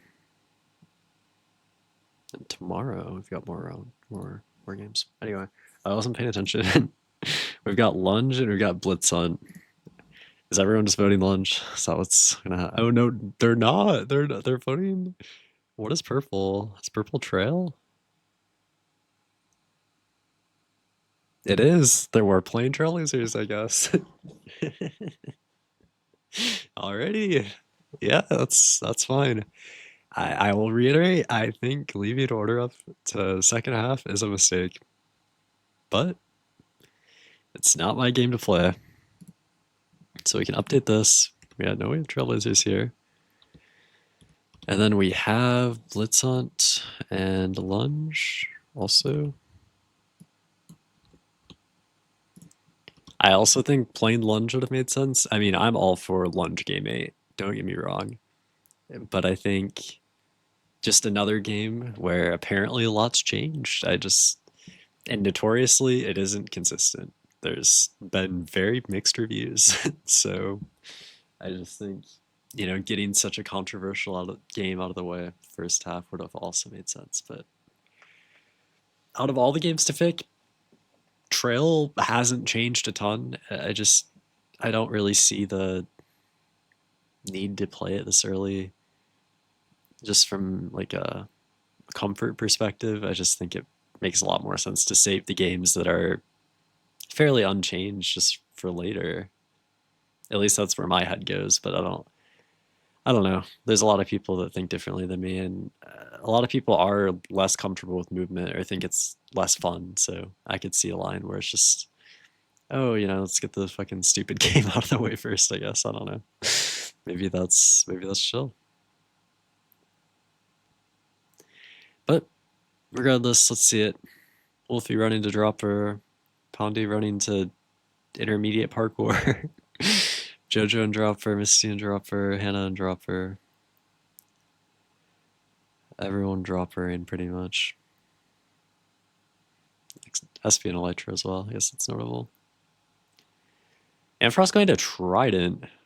I don't know what that's all about. Did he leave the dropper? I thought he went to a dropper, but maybe he didn't. That Trident course did feel just so short, though.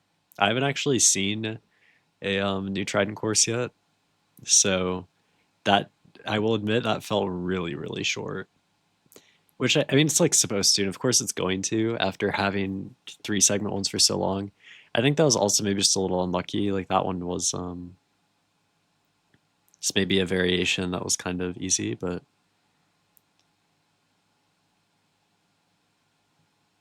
I don't know.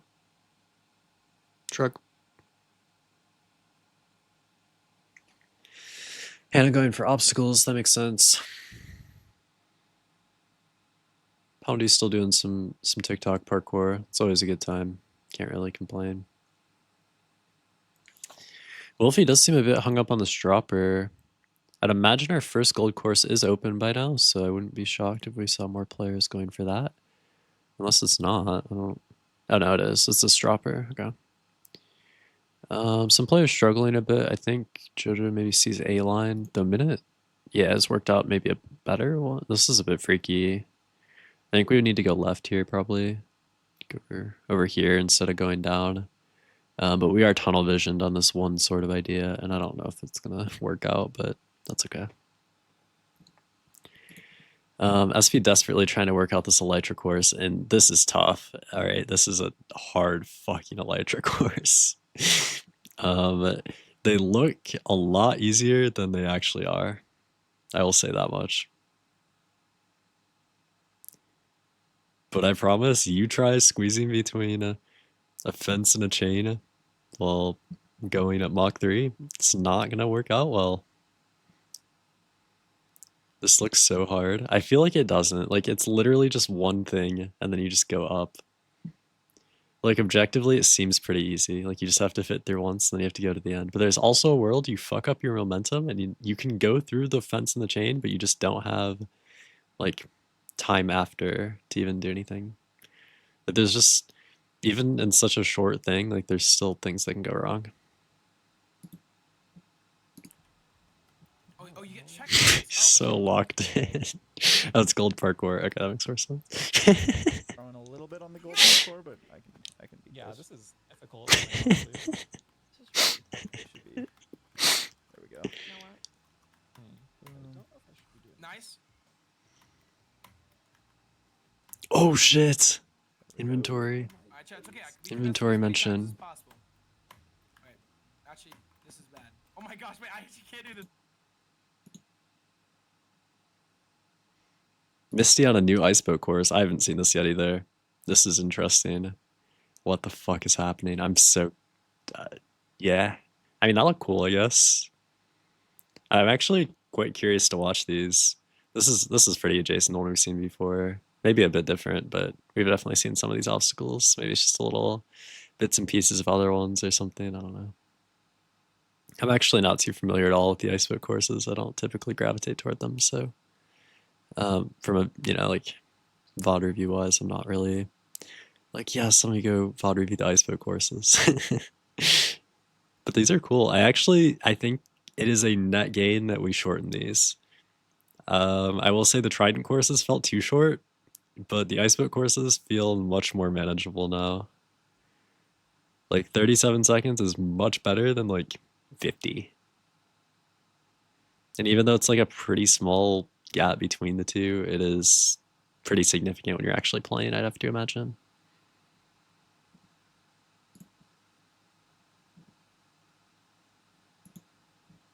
There's a Trident course. Yeah, this one's still a bit longer. That first Trident course was so short, though. Jojo having a little bit of difficulty here, maybe, but we are probably going to get there in the end.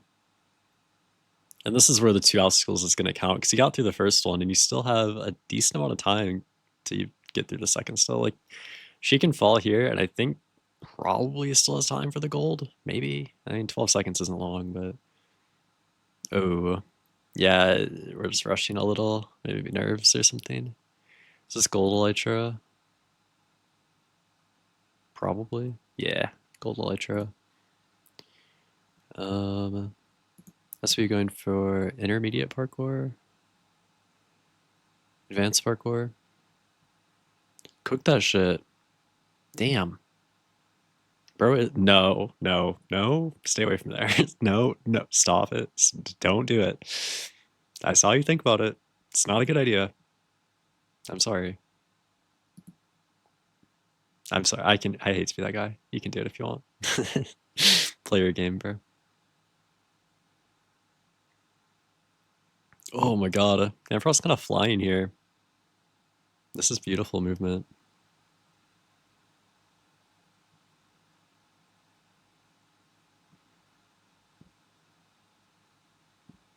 Not that this is particularly hard. This is like a really fun fun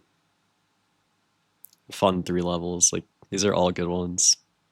Sometimes you can get a bit unlucky with just like the generation, because like some of the levels just aren't as fun, or like, I don't know. Like, I think there's one that we saw last Blockwars that was just like fucking passy spam. Just like 4 passies in a row. And like one of them's like the first one is like hard. Like, it's more like a triple jam. It's just like, oh, God, I don't really want to do that. Like, that's like a lot more like flowy. Like, you can get away with just kind of running it. It's chill. This does not look fun, man. It's fun comparatively, don't worry. Hi, Sparks.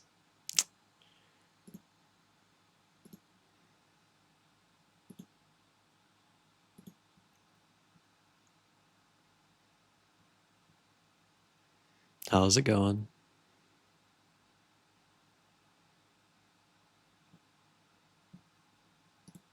Well, if you're trying out some of the new iceboat courses now, this is the end of the one that we saw earlier. Oh my god, he missed the corner. That's so devastating. I mean, but you do get less punished now for falling as well. Like, that reset cost him 20 seconds, but it wasn't 30. Like, there's definitely benefits of the shorter courses. I think overall I'm quite pleased with it. I think maybe it was just the first Trident was weird, but the ice boats are a lot better.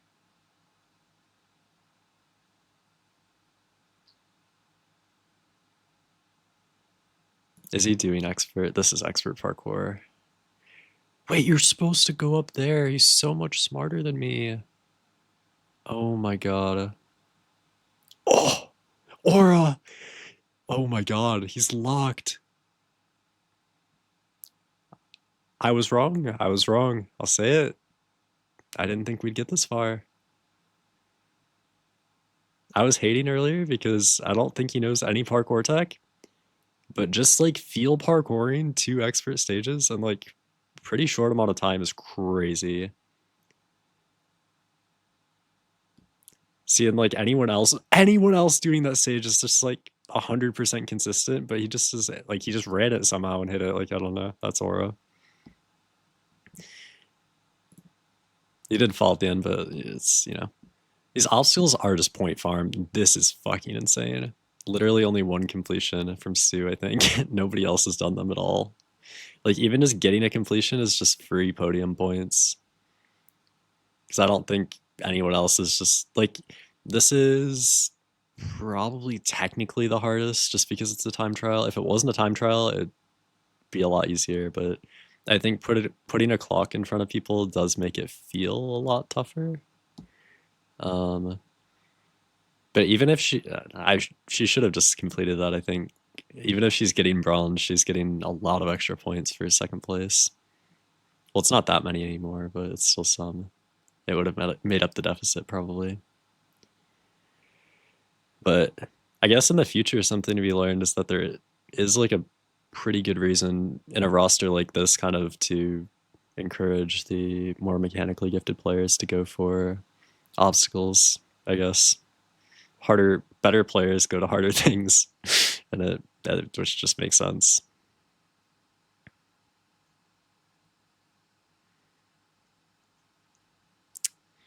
JoJo's still going for these tridents. This is just, it's a little rough. But we are probably going to be able to finish them here. Unfortunately not with the gold, but not too shabby. I wonder if that's like a preference thing or if it's a strategy thing. I guess I like always wonder that though when I watch like an ice boater or like a tridenter, because like neither of those movement types really appeal to me. So I don't know if it's like they just enjoy going for the time trials or if it is just like, oh, like this is just better in my head. I don't know. I see the appeal of like the other ones though. Like some people just like Elytra or some people like Dropper or whatever, but and I guess a lot of people, I don't know. People like different things. that was the moral of the story. Did he beat it, bro? That's crazy. This guy might be the GOAT. Like that's insane. Oh, I thought that was a different parkour level. Poundy on the obstacles. Oh shit. Let's watch this masterful gameplay. Oh, never mind. I would have given everything. 30 seconds left on the clock. Just trying to squeeze out those extra points. See if JoJo can do this parkour real quick. It is possible. It's very possible.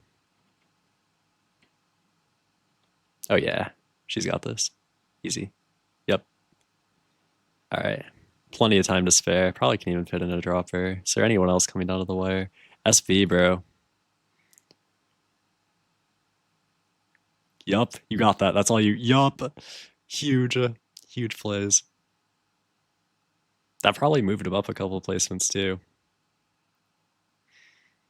Dude, I am like so shocked that he's that he's as good as he is. Like almost top 10 race after not playing an event for like 8 months or something, and really not like a competitive player. I mean, I guess he plays lifesteal, but I don't know. It's shocking to me. Most courses completed, King Samuel with 22, followed by Sneak at 22 as well. Most gold medals with Misty. That's a lot of points. Depending. I know a lot of them are ice boat though. Game in div. Amfrost, dude. Greninja's second place in a fucking movement game is just not, it's just not okay. I'll never get over that. It's just so you know something's gone wrong, bro. That's crazy work. He probably farmed with obstacles though. Like he just probably got first on every single obstacle. So GG, whatever.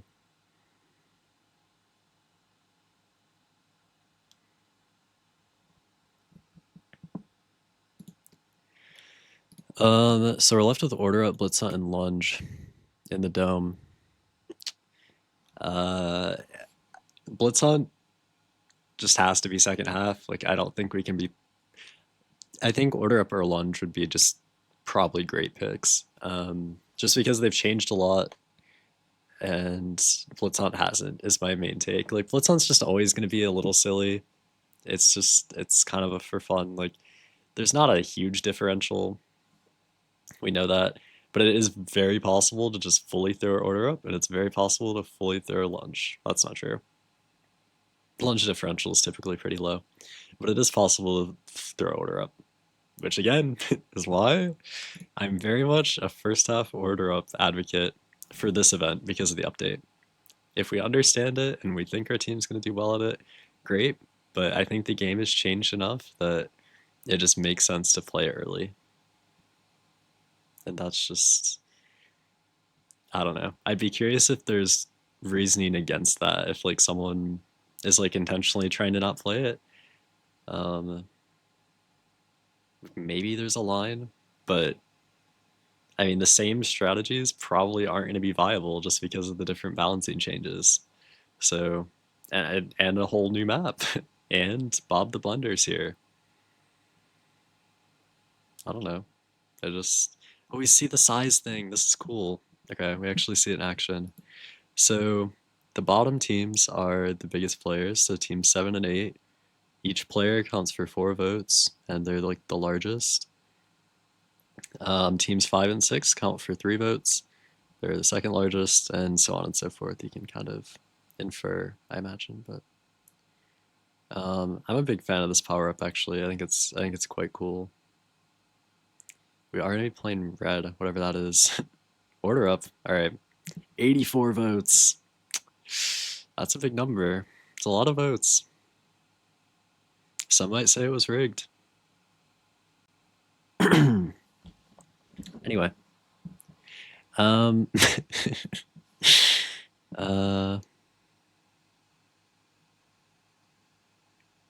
Yeah, order up.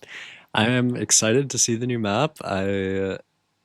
Well, I've seen it, but I'm excited to see people play. Oh boy, hands lagging.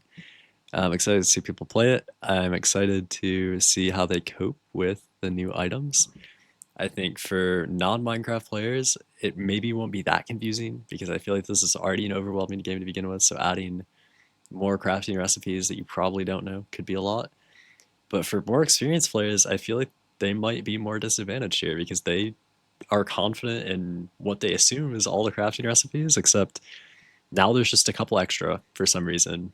And instead of crafting them, you have to bring them to fucking Bob the Blender. So I don't know. That could be a little tough for just, I mean, it's a bit of a learning curve, which obviously there's always going to be some kind of learning curve, but it's ultimately just going to come down to how well these teams can work together, right? Like, because it's all new, I don't think any of these players have done probably as much VOD review as would be necessary to, like, you don't have your Feinberg level VOD review of, you know, going over frame by frame and, you know, figuring out where everything is and assigning everybody a task. Like, I don't think any of these teams are really doing that. So I think it is just going to come down to how well they can work together and cope with these new sorts of challenges that have been added for them, I guess. If I had to guess though, like anything over like 15 orders is gotta be pretty good. And I don't know if order scoring got buffed because of that, because I do think we'll be seeing less orders completed, at least for this event. So I'm not sure if they actually changed scoring at all, or we do see Ant still going for mushrooms early. It's a bit interesting. I'm guessing that they maybe have a bit of a strategy then.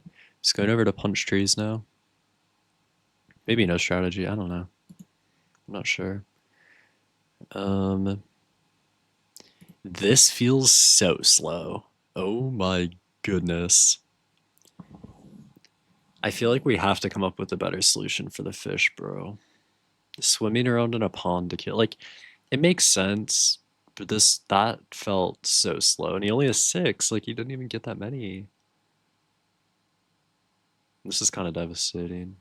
Like, I don't know. Maybe it's like some depth strider on the boots even. Just like a little extra anything at all would be probably beneficial here. Just like, I don't know. Because everything else feels so fast. Like, you have speed, you have this, you have that. Like, And then just swimming in this fucking pond takes forever, man.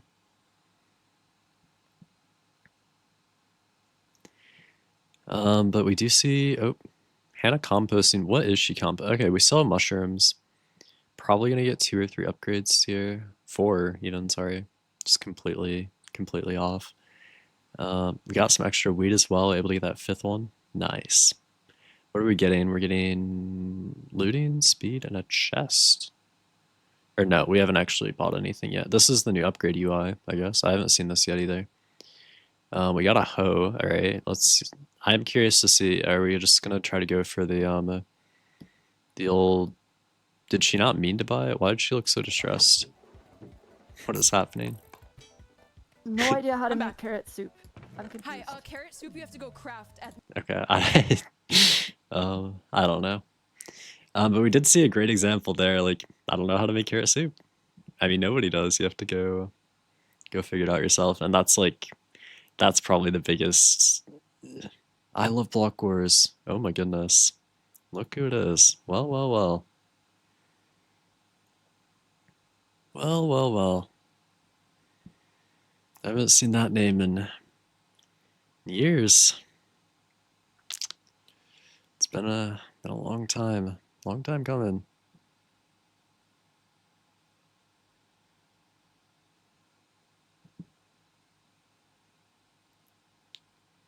You're such a liar. How am I a liar? What am I lying about? What? You always lie? What did I lie about? I'm not lying. Don't get me started. Okay. That's fine. I'll just okay. I guess I know what you think of me then. That's chill. I need to retain my zen. I don't know what to do with that. Do your job? What's my job? Okay, fuck you too. That's fine. Pondy utilizing Bob the Blender here. Orange juice and carrot soup. We have 2 more. With fairly little ease, or fairly reasonable ease, I guess. I don't know. It just doesn't feel smooth. Like, it is such a disruption to the normal flow, and that it is just like you go back to the kitchen to craft things, except now you don't. Now you go in the middle of this fucking, like, the harvesting area, and you go talk to this man who will make you carrot soup and lemonade. Like, I don't know. It's just kind of silly. Like, I don't think it's bad. I think it's kind of funny, but it's just like, it's unexpected. I love men who make carrot soup and lemonade. And I don't know how to take that, but you do, you man. You do have a habit of never mind. Never mind, actually. I'll keep that to myself. That's upsetting. Why love men? Real and true. Men suck. Oh, sorry, you were right. I don't love men. Boo. Our first glimpse at the delivery process. I'm actually curious to see a bit more of that. This pirate ship is really fucking cool. But there's a lot of water going on this map. I guess it's like pretty consistent with all of the order up maps. There's always like a giant lake for some reason, but is anyone going on an adventure? Unfortunately not. This is no, this is your atypical, your typical. Jesus Christ, man, I'm cooked. It's your typical Blockwars order up, really.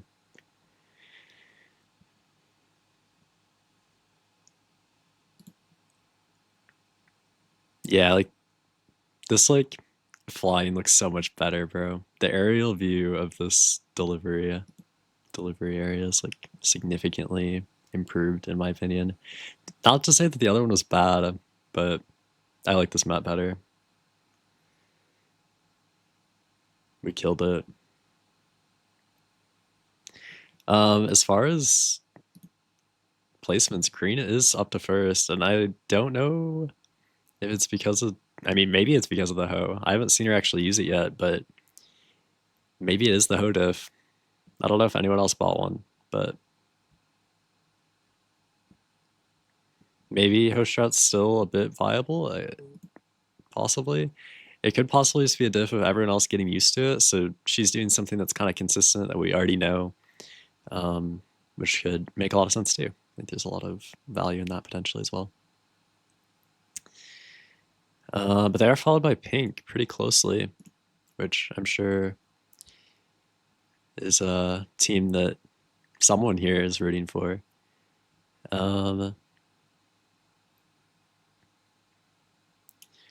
Oh, you don't have to take the launch pad either. That's kind of interesting.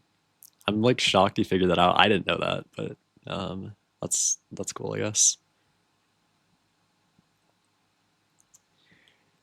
Another update that they didn't mention in the video, when you put items in a smoker or a furnace, it shows what's on it on the outside, which I think is actually really cool. I'm a big fan of that. Before you definitely always saw the spam opening furnaces to find the right one, but having a little indicator there, though it's not particularly vanilla, is I think just a wonderful quality of life thing. Poundy going back to Bob again. This time for mushroom soup. Wow. Incredible. I don't have any further notes on that. But, you know, pretty cool.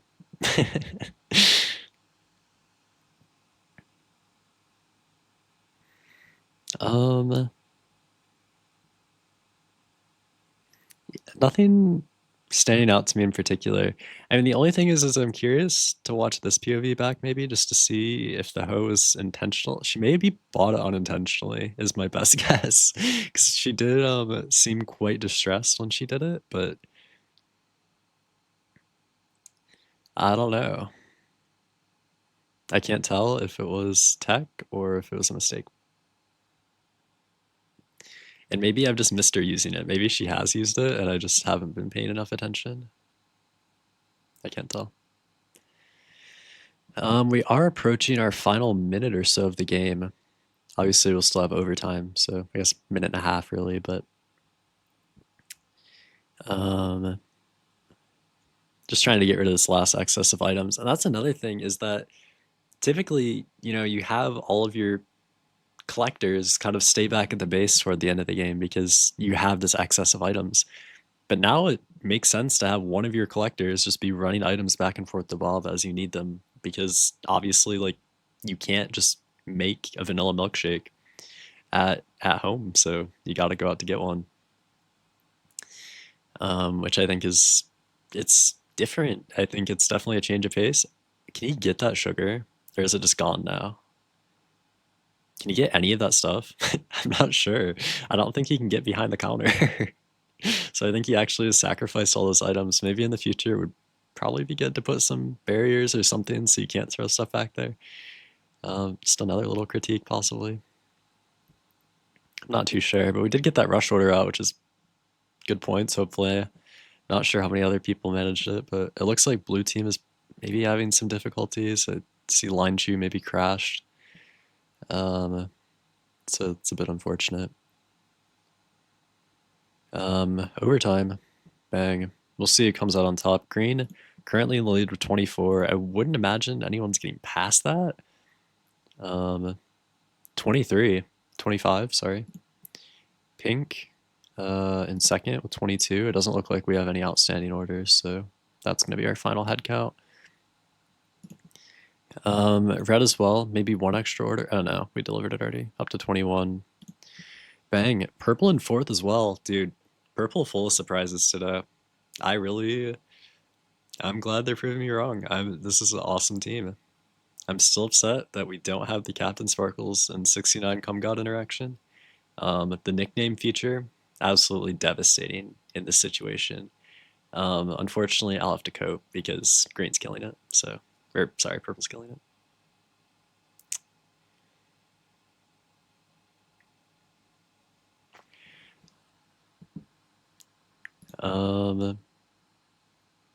Most mobs killed. Yeah. Can you open the chat, please? Oh, thank you. Yeah, scroll up a little. Yeah, great. Orders completed, obviously. Green in first with 25. Actually, I thought they were at 24, so quite impressive. Yeah, so there's a player in this roster whose Minecraft account name is 69 Come God.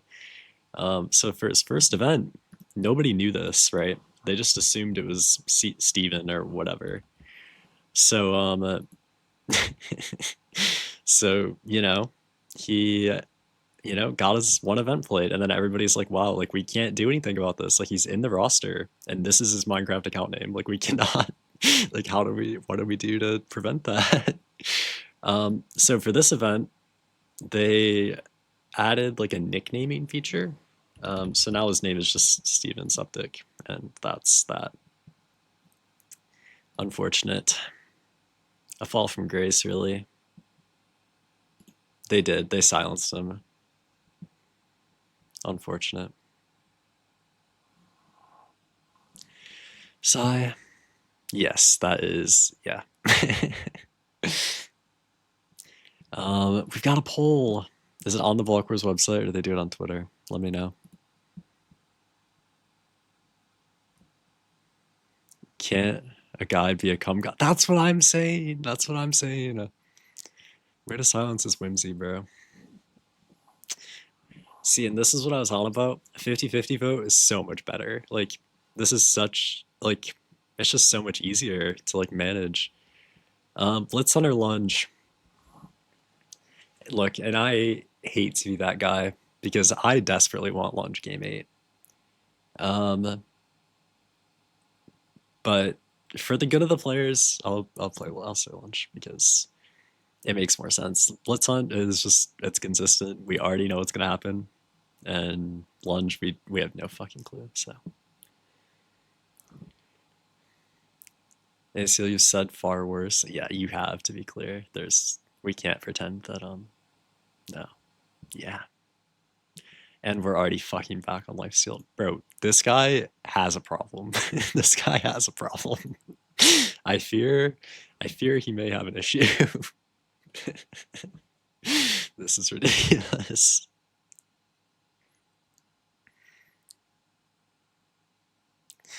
You still into steamrolling is just a chat message of all time. It's a thing you said. It's a question that was asked. God, now we're on break. What do I do? What's a guy to do on a break? Okay, you know what? That's my cue to leave. I was procrastinating work. Sigh. Oh, I'm sure. I'll be back if I finish in time. Alright, man. Oh. Wait, this is the true test of it. Do they actually have something they're working on? I mean, they're taking a while to respond. Oh? Or did they leave already?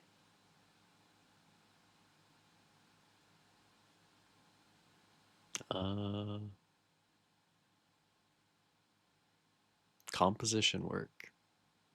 Okay. I can buy into that. I'll bite. That's fine.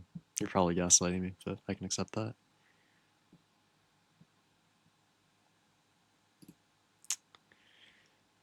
I'm actually, hold on. I want to see the Hannah thing with the hoe. I don't know if I can't figure out if she bought it on purpose or not. That is so loud. It's quite unclear to me.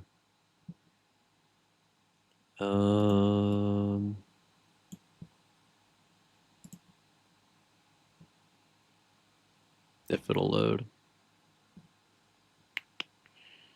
A little earlier, I guess. One more.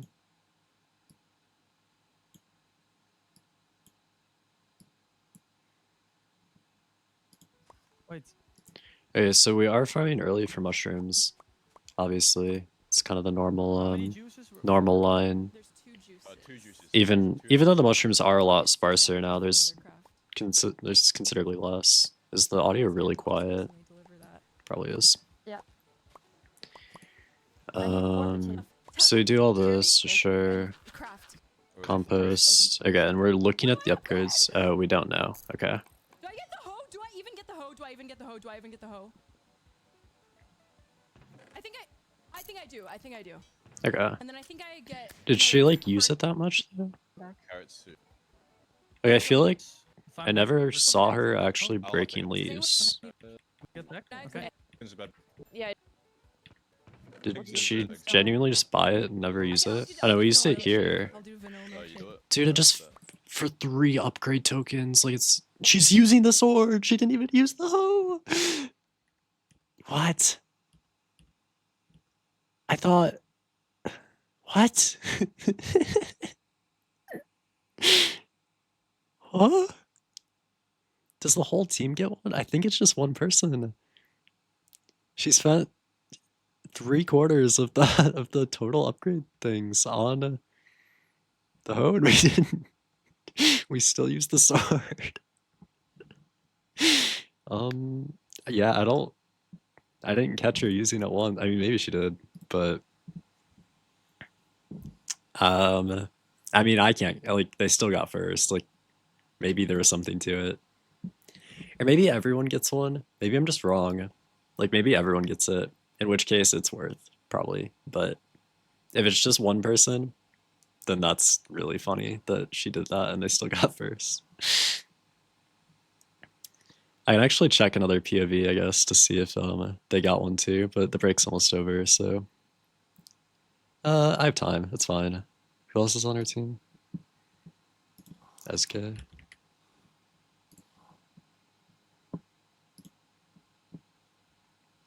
Let's see. This is like the true sign of whether or not it was actually worth it, I suppose. Loading. Oh, I went too far forward. No, we didn't. So it is literally just the one. It's you just get the one hoe, and we didn't even use it. I mean, they still like they won. Like it's just like they could have. I don't know. Oh my goodness, Artemis reference, the goat. Wizzy Moss. Oh my god, it's the whole staff team. Wow.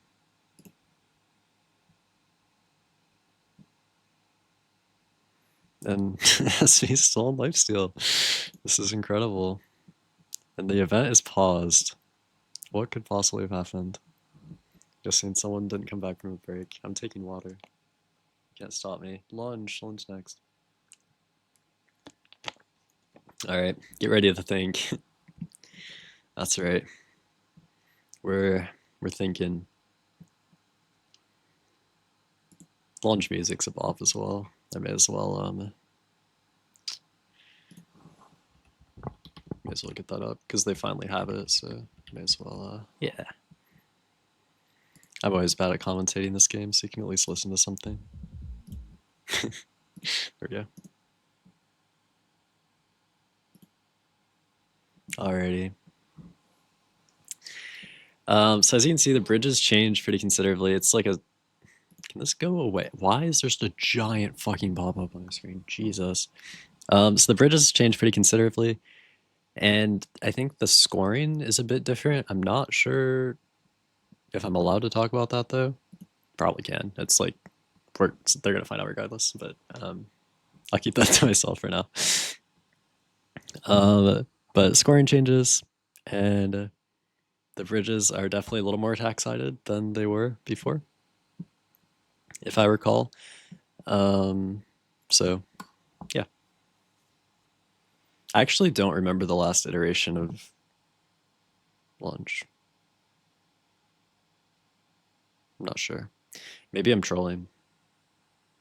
I don't know, bro. Figure out one way or another. I don't care. So let's see it. Let's get it done. I will be curious. I think it's probably still ideal just do 2 defenders. I think 3's overkill, and I think 1... I think 1 could work, but I think it's still just generally a case of you want your best player on striker. Even though I like Hannah going defender here because I do like seeing like less mechanically skilled players get a chance to do the fun part, right? So I think that's cool too. Is the music too loud? Probably a little. There we go. It's a little better.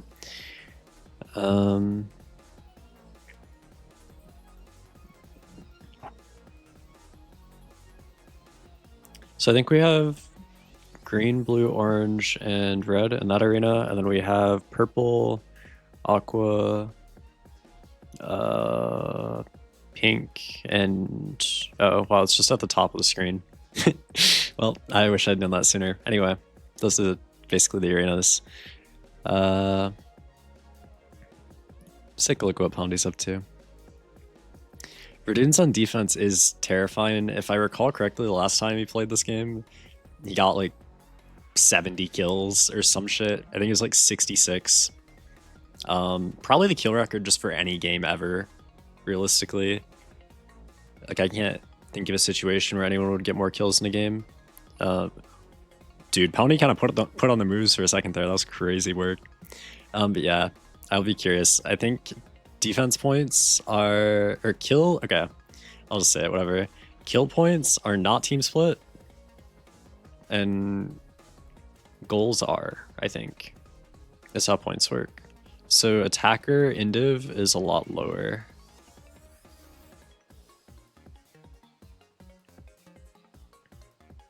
Or maybe the entire thing's team split? No, I think the entire game's team split. Maybe. They said it in the update video, I just forgot.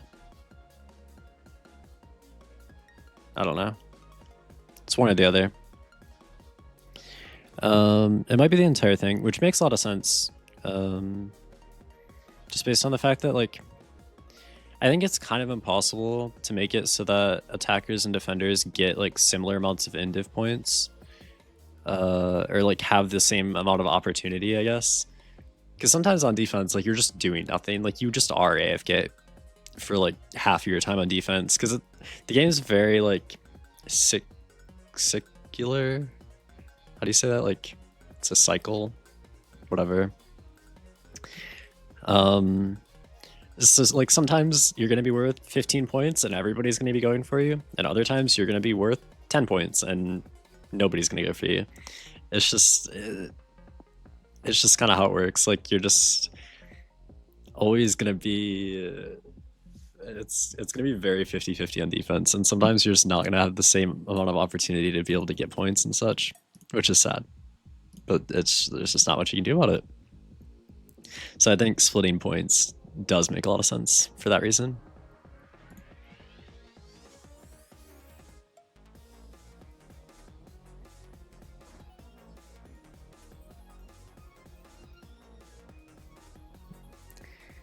But it does look like so far it's like pretty good. Like, this is a lot more polished than the lunge we've seen in the past. And I think the defense power-ups work pretty well. It might be a bit much. Like, I think most players that are playing defense probably didn't even notice that they're there, which is okay. But yeah, I don't know.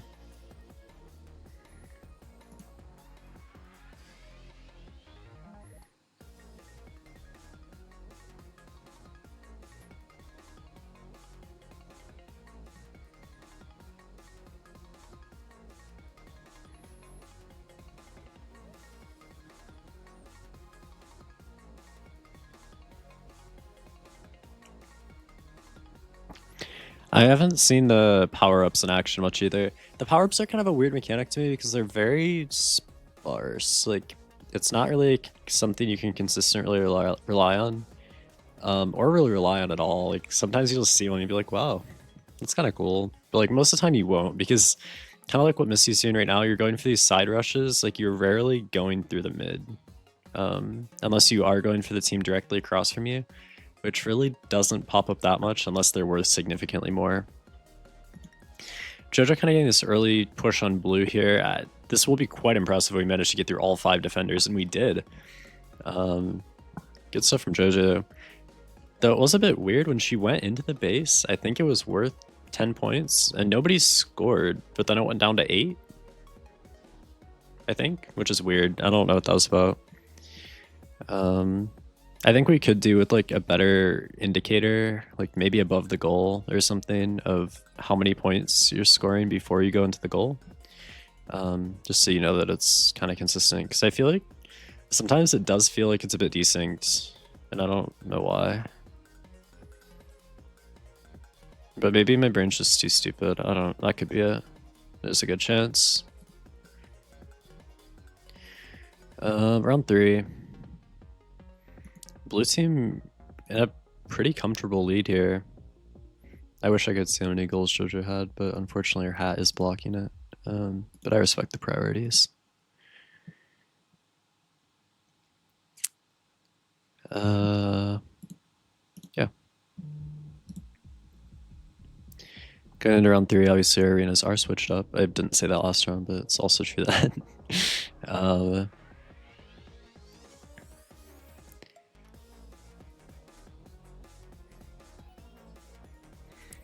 also, the speed pads being blue is kind of funny. I like glazed over that change, but I think it's cool. I don't know. I don't know the reasoning behind it. I don't know why exactly we went for that, but I think it's cool. I like them. I mean, they're definitely more visible because they have like the arrows on top, and I don't know if that's why we did it, but it definitely helps, probably. I don't know.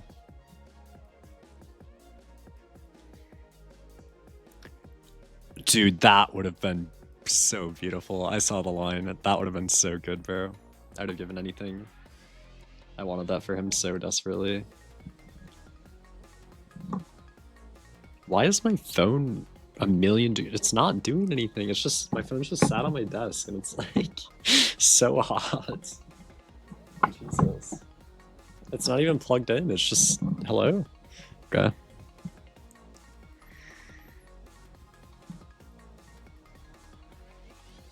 Anyway.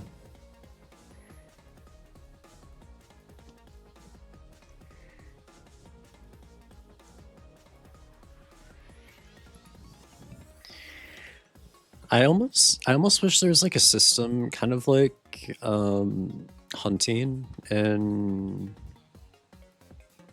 parkour, the MCC game, parkour tag, that's it. Where you could only like defend so many rounds or something, which like wouldn't really work because part of the game is being able to switch up your comp like midway through, right? Like you could 5-stack or something at the beginning and then you could have a defender come back later or something. But I think like making sure everybody gets to play all the roles is kind of important, because I think there are like, this has been my concern since day one with this game, that people would just be kind of told what to do and be like, all right, your ass, just defend. Like that's kind of what happens with some of these things, or historically has happened, when we let players choose kind of what they want to do. And it's what we see in battle too. Like obviously the worst players typically play support kits, which makes sense, right? Like it's what I would do if I was playing. But from a fun perspective, those support kits, those defense points aren't going to be as fun to get or fun to play as your attack, you know, your striker, or your offense kit. I don't know what it's called. But I don't know. That's just, I mean, it's kind of nitpicking as well. Like there's exceptions to that. Like some people do really enjoy defending and some people really enjoy playing as support kits too. So allowing them to choose is important. That's why I think the parkour tag solution could be something interesting to experiment with, but it could also be an awful idea. There's a world that just wouldn't work out as well. But I would just be curious to see. That'd be clear, like I don't notice a massive issue with it. Like I do see a lot of the stronger players also choosing to play defense.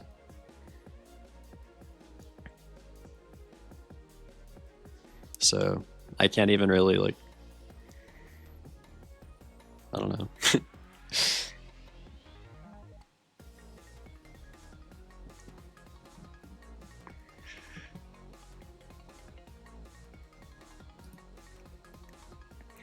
I mean, Hannah's been on defense like most of the game. Wolfie's been on defense like half the game. There's a lot of variety and a lot of flexing that kind of goes on as well, which I think is cool. I think being able to do multiple things in a game is good, obviously. Like, just attacking for 5 rounds probably isn't going to be as fun and as fun as being able to do both, maybe. Even if defending can get a bit stale.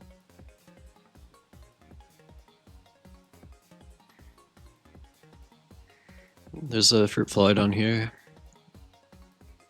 Just landed on my keyboard.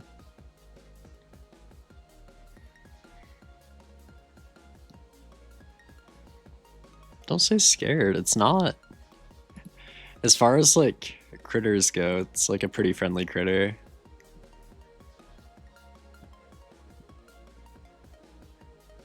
I'm scared? How are you scared? Do you see a bit of spam clicking going on? Yeah, it is. I don't know, like, I would assume like most people would know by now. Maybe it's just like an instinct thing though.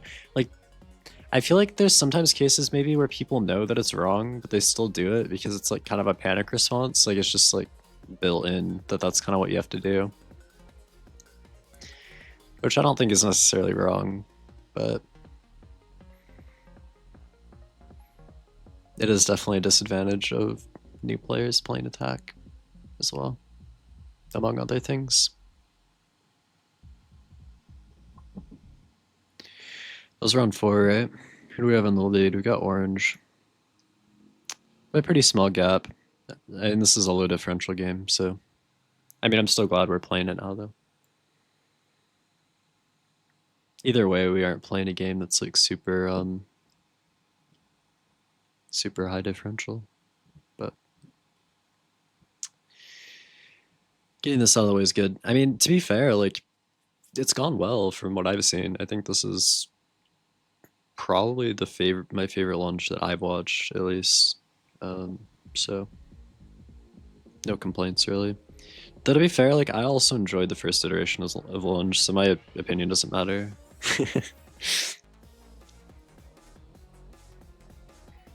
I think the players just played it weird.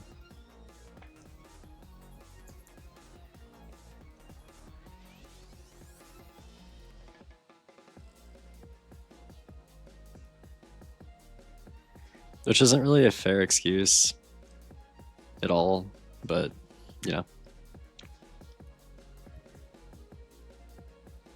We also got arguably the most legendary Blockwars crash out of all time, so. First iteration lunge had to happen so that 4th iteration lunge could fly, you know? I had a plan there and then it kind of fell off toward the end. I tried my best, I'm sorry.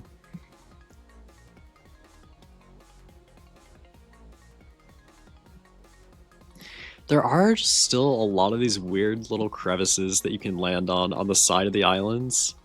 And I don't...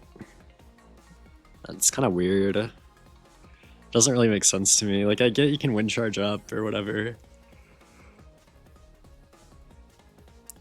But it feels kind of... I don't know.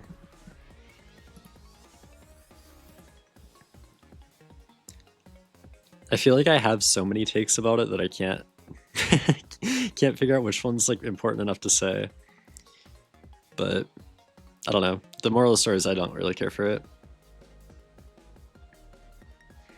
I understand why people might like it, but it's kind of cheap, I guess.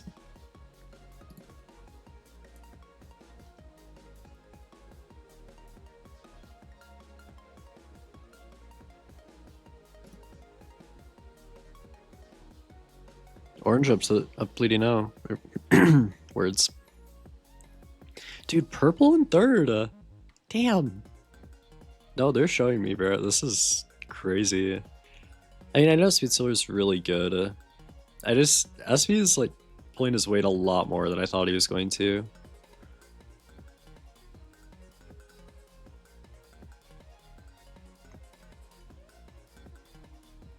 really a standout performance there. Game leaderboard: orange, pink, purple, blue, all within 100 points. 24 goals from from Anthos, sorry. That's a lot of goals. Hannah with 33 kills, not that many, to be honest. But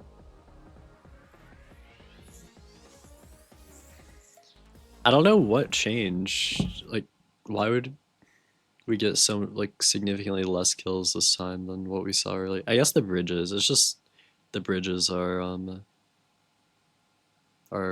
like more attack sided, I guess.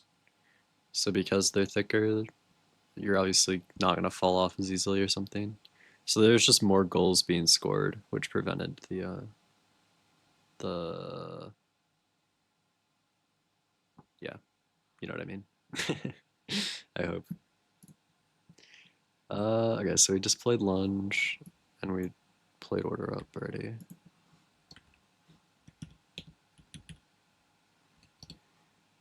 That means we got party, spleef, and blitz hunt in the dome.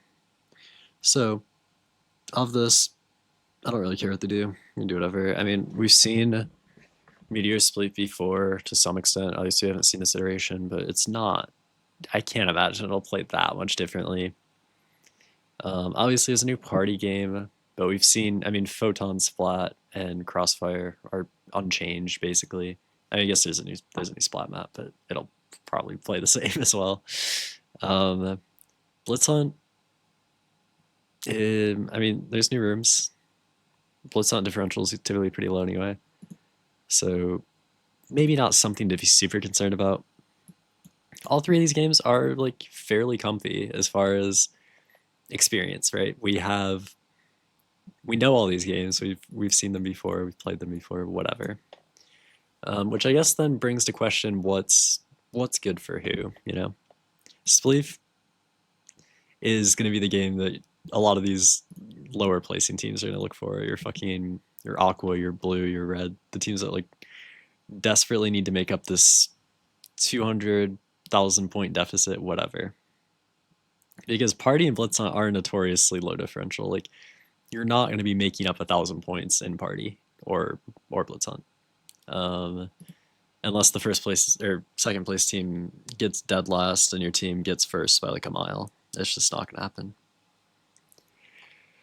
So I imagine there's going to be a pretty decent amount of teams probably trying to save Spleef until late, unless they're just playing for fun. In which case, I personally don't think having Spleef be worth 1,000,000 points is that fun, because it is just scary. But for a lot of these lower placing teams, it's probably their best bet.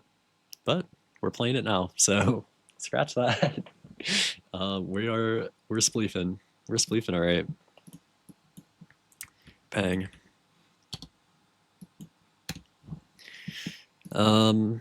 This should be interesting. I do like that we finally have 3 unique rounds again. I actually really enjoyed Spell Evolution. I thought it was a really unique concept, and I personally really cared for it, but I'm a little sad that we haven't seen it anytime recently, really. Hopefully it makes a return at some point, but I also think Meteor Spleef is probably better, maybe.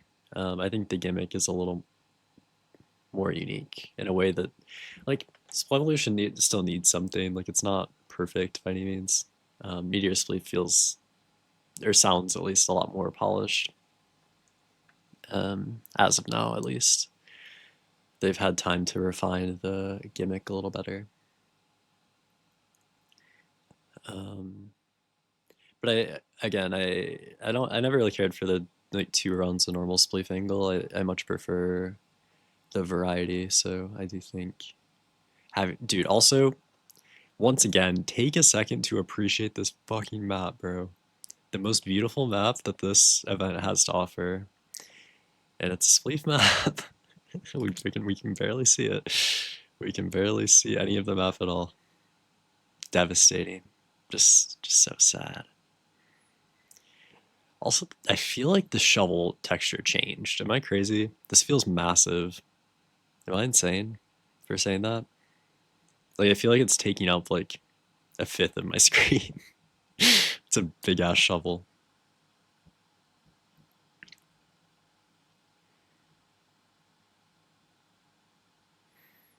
I don't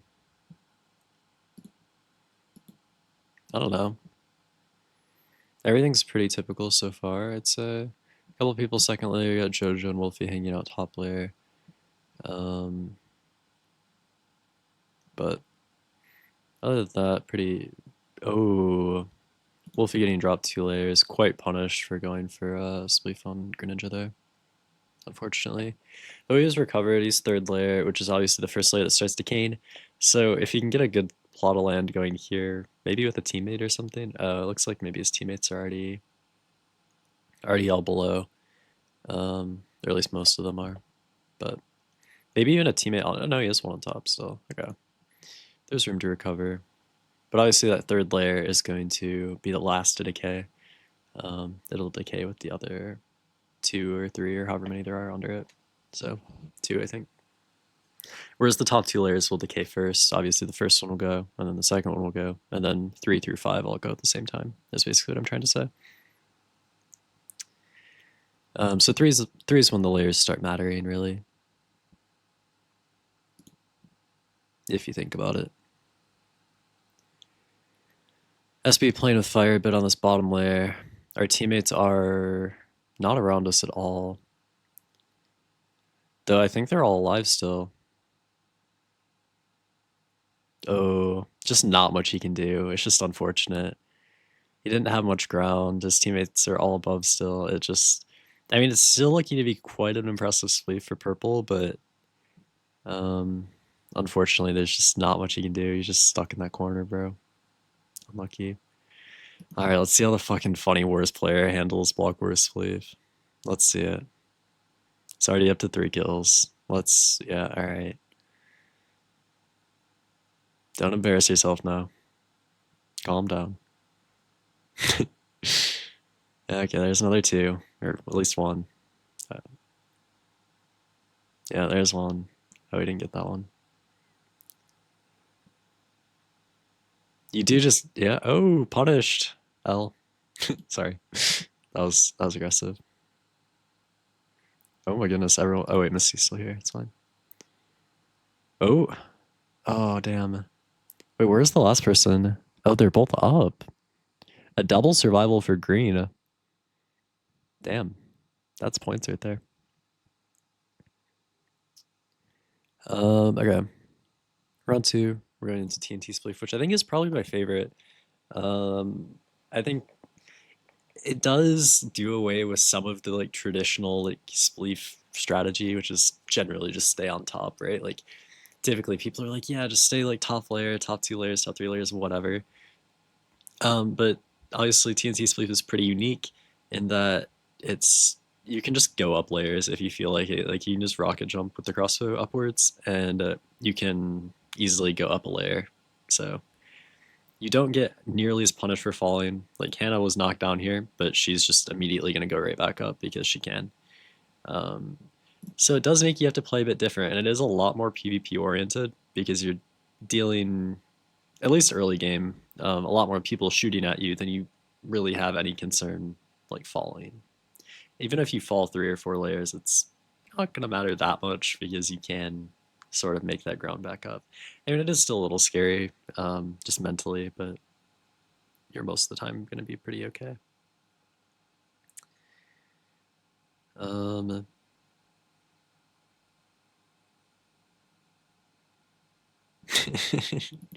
Unless you're Poundy, who is trying to jump with it, which actually probably got him a bit higher there, but I don't know. I think I've actually never seen anyone do that ever. The mysteries of the world that are unlocked when you watch the President Pound Cake POV. It's truly astonishing. Also, I didn't keep up properly with this. Is the match over? Fuck. Damn it. Did EDCR just win? Or who won? Oh, it's still live.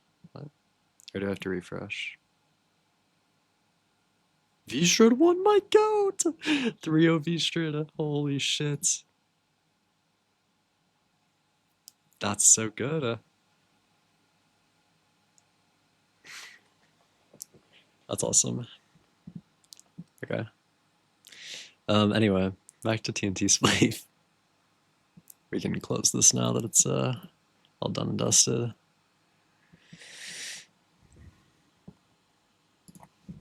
Let's see it.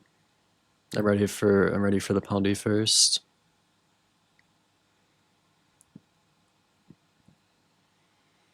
Getting a little bit of land at this end, like where he is right now. Oh, I don't. Well, he ran. I spoke too soon. I was gonna say trying to get this like big portion of land is really good late game like this. Oh, GG. Especially in these like scenarios where people are rocket jumping up and going here and going there. It's really important to have that like freedom to, I guess, like that area to be comfortable. Like if somebody shoots your platform, you're probably not gonna have to jump to a different platform because you can just kind of take a couple steps back or right or whatever and avoid the blocks that are decaying. And if you need to rocket jump up yourself, you have plenty of room to do so as well. So just having that larger portion of land is really valuable in a lot of these situations. Going on to Meteor Spleef, this should be a bit interesting. Obviously, the first time we've seen it in, I want to say, over a year at this point, probably. I mean, at least a year.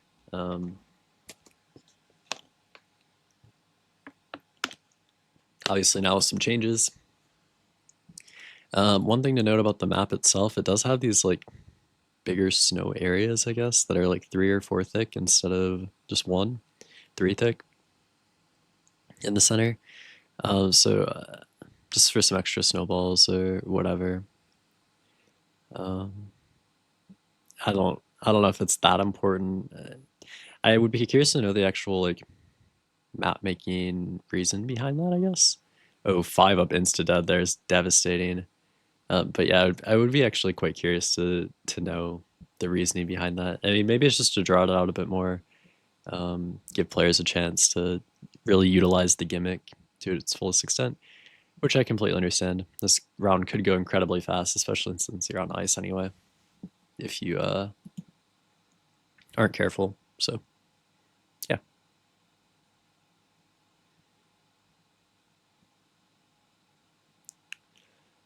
This arena has like decayed a lot faster than the other two, at least so far. So maybe that does largely have to do with the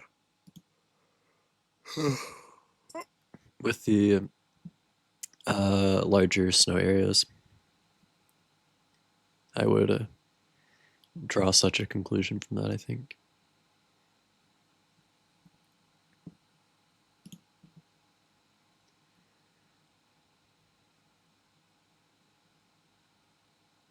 Minitech sitting pretty comfortably on, oh, not top layer, I lied. Just barely surviving on a single ice block. Wolfie trolling a little. He could have probably had a pretty free kill there, but showed a bit of mercy a bit too late. A bit too early, sorry. Rather aggro push that didn't quite pay off. And that's what we see with a lot of the good players is they do push a bit incessantly, in my opinion. And oftentimes are punished accordingly. They play such an aggro game, and yes, Wolfie got 7 kills and he won a round, but I feel like he's putting himself consistently in situations where it's, I don't know. In Wolfie's case, it paid off. In other cases, sometimes it doesn't pay off. Like, I don't think Amfrost has a round win yet, obviously. And he does have 5 kills, but I don't know. Here, actually, a pretty good positioning. I can't really complain. I'm just yapping. I'm just saying, there's oftentimes aggros and always correct. Wait, you can fireball jump with the meteor? Why didn't I know this? That's awesome. That's crazy. I wish I knew that. Damn. That's cool. That's Spleef for you. That felt really short.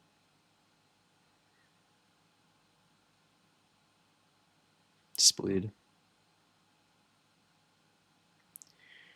Greninja. by far the most blocks broken. Wolfie with 7 kills, followed by Radiance and Greninja as well. Dude, purple, man. What is going on with purple? Hello? I didn't realize they had it like this. Like, it's just, they're just winning. GG. Second place overall. God damn. I just didn't see this coming. Does this team look busted? Hold on. Let me analyze again, I guess, because I need to know where I went wrong. I think it's just the SB pop off. Like, I just don't think I could have predicted that. And I guess Speed Silver is like also probably doing pretty well, right? I mean, I guess, okay, Laguno plays quite a bit, so there's a lot of experience there. I don't think Jordan plays that much. Martin definitely plays a lot though. So that's like 2 pretty experienced players. Jordan plays a lot of Minecraft. SB obviously plays quite a bit of Minecraft as well. So I guess you do have like pretty solid players mechanically, I guess. But like, I don't know. I didn't take them as, I mean, maybe predicting the middle of the pack was reasonable, but I just don't think I would have ever called it as the second place team. I'm very pleasantly surprised. I mean, given the AFK at the beginning, I don't know if anyone could have predicted. No, yeah.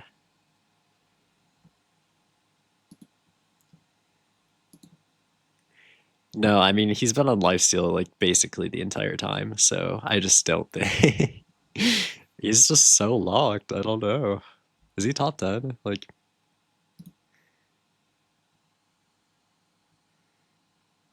I need to see end of. Dude, I don't want to watch Blitz on. Can we just play it now? Can we have party finale?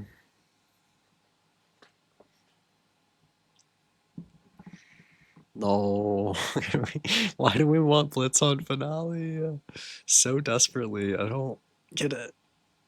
It's a cool game, but like, not this cool.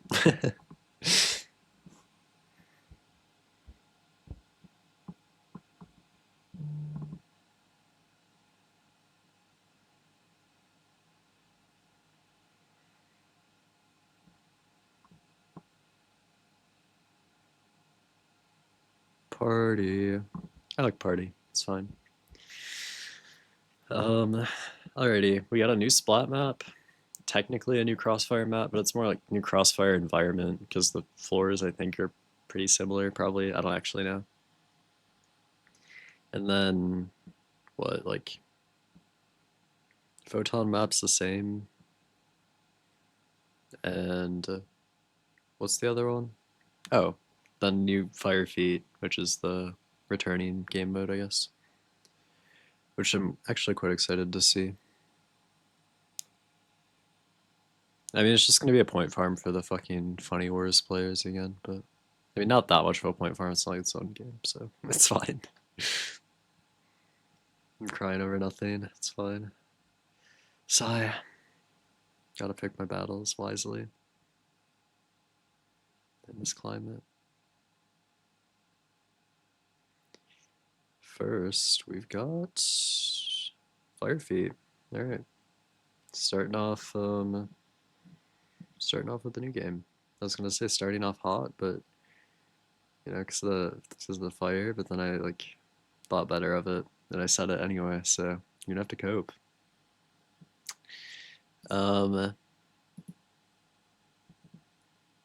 Yeah. So it's basically this TNT run, but we call it Fire Feet instead.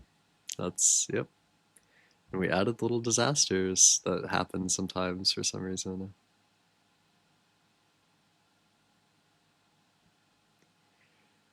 I would imagine. Okay. Is he just testing one hopping? I'm guessing. Or is he just dead ass doing it? Like, I can't tell. Surely we're not like actually playing for it right now. This guy cannot waste a single block, let me tell you. Not one, not one. The music's really good, actually. Oh, what the hell is that? Oh my god, no way. I need a quieter POV. You? Do we fall to another layer? You're really loud, I'm sorry. Intentionally. Okay, Um, we'll get you up a layer. Okay. Oh, cool. I don't know if to use it yet or not. I'm not sure. I fell to the bottom, so I just wanted to get off the bottom floor. Oh, for sure. Yeah, yeah. I'm It's basically sure just like a wind chart. unofficial Blockwars soundtracks will have me, except but you don't look down. It goes the direction of your eye line. Okay, so look up. If you stand still, it does look like. gotta wait for this it one to will drop on decay under you. YouTube, You can't trust. just stand still. Oh yeah, no, yeah. So you have enough time to run over a red block. Oh, What the? Oh no! I don't like this. I don't like this. I'm gonna overshoot everything. Ugh. oh! My speed still Okay, a lot of people are down at the bottom. I have Yoinks. wasted 2 boosts. Love it. How did How we go long from did it sleep take to for this? Oh no, never mind. Oh my Oh goodness. well, There we go. that's better. awful. Oh no, it tells you on the damn. action bar how long. I don't know, there's not much to say here yet. Like, it starts off pretty slow, but it does get quite exciting at the end. Agreed. Oh, Yeah, like I don't even feel like jumping up because that Most layer's players so, are like, going to be moving down to this bottom layer now.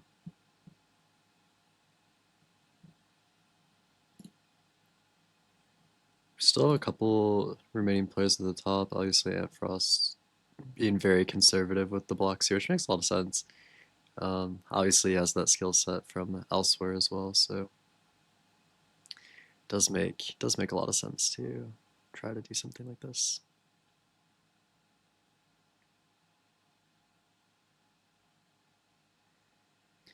And I mean, he's just fully chilling up here and just isn't going to get punished. Well, now he has speed, so he did a bit, but I don't know. That is kind of the beauty of sitting on top, because if you do have like a fair bit of area, even if it's a little sketchy to jump back and forth, like there's nothing that can happen to you. Like, I guess someone could jump up technically, but it's a lot of work to like look up and like find someone to to grief. So good at these. Okay, I'm a bit curious to see what happens to SB here. Top 13 situation. Oh, Oh. a bit of a dead end there. Oh no, I meant to Oh, look up. I meant to look up. Oh, he just boosted straight into the floor. And that's okay.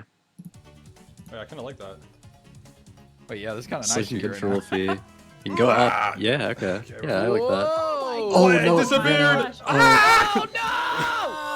That's fine. I got second though. Who won? Fireside. Damn, that was devastating. There is no indicator for when the disasters run out. I think that'd be another, just like on the boss bar, like some kind of cooldown or something would probably be good. I did kind of wonder if something like that would happen. But yeah, fair enough. Cool game. I mean, it's better than... I enjoyed watching it more than I enjoy watching Heist. I enjoyed watching more than I enjoy watching Go Down. So, yeah. Great addition, or re-edition, I guess. I mean, the Go Down thing was kind of... Yeah, Go Down's just... It's the same shit every time. I don't know, it's such a filler game, bro. I'm sorry. I'm sorry to all the Go Down lovers. I can't imagine there's many, but... Sorry to, I guess, just Arby's me, really. I can't think of another Go Down enjoyer.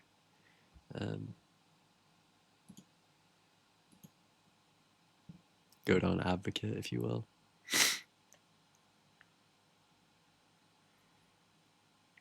And Heist is cool, but I don't know.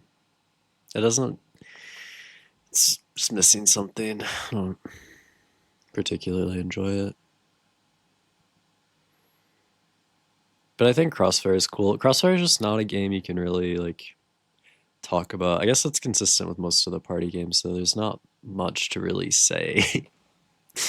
Like, yeah, jump on the sand. I don't know.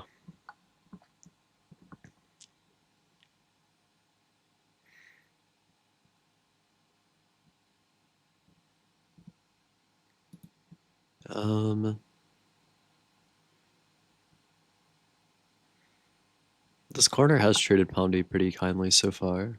Big fan of that, you know? I like a good corner. It's a good time. No early deaths yet. This is like a stressful game though, because it is literally just like a one slip kind of deal. Like you fall once, you're done. Like a lot, I guess that's considered like most of the party games though. Like same thing with beef tests. Obviously not fall once, but your game can kind of get thrown in an instant. I mean, same thing with Fire Feed as well. Like because the games are so short, there's a lot higher like risk potential. But there's also other games to like make it up. Like your splat's always going to be pretty consistent as far as like at least some points, right? Same thing with Photon to some extent. Photon's a little more skill based, but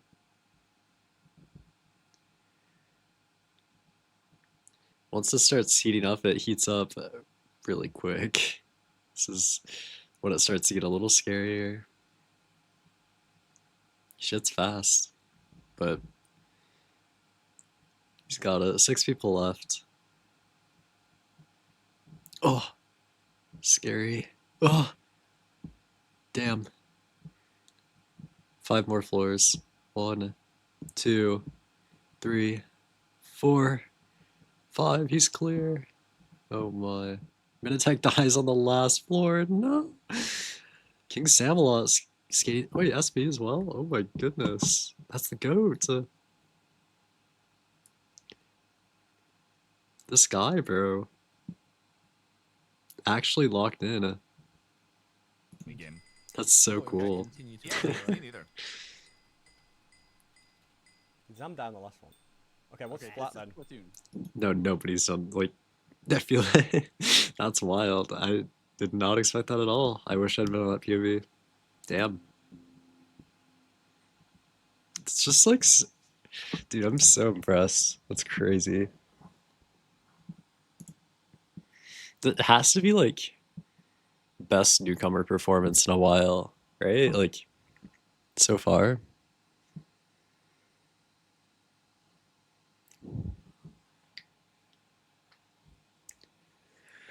Splat time. Did they all start with a paint bomb? Oh boy. Oh boy.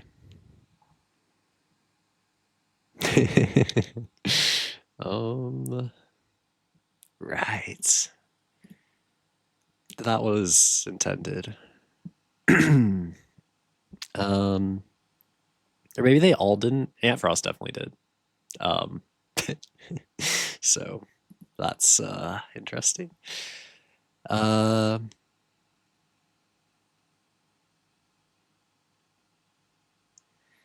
This is a new splat map. I mean, probably can't tell too much from playing. Obviously, you can tell by looking at it, but they all play fairly similar, in my opinion. There's not a ton of variation. A lot of the splat gameplay feels very samey to me. If there was another party game that I think needs, it either needs a rework or something, it would definitely be Splat. I'm very confident in the other 3 current party games, even though Crossfire and Fire Feed are both pretty simple. I think they fit really well, which an example of a simple game that didn't fit quite as well as Go Down, to be clear. Sometimes simple is actually quite good.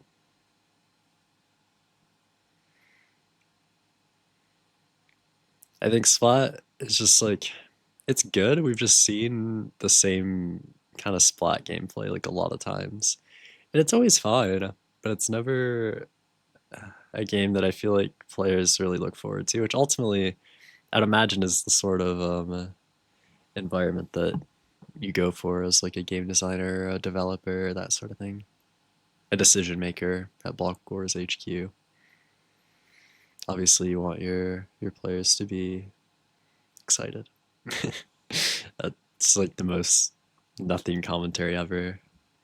What is bro even saying? I forgot Seawalt was here. I saw him for a second on Wolfie's screen though. That's the go right there.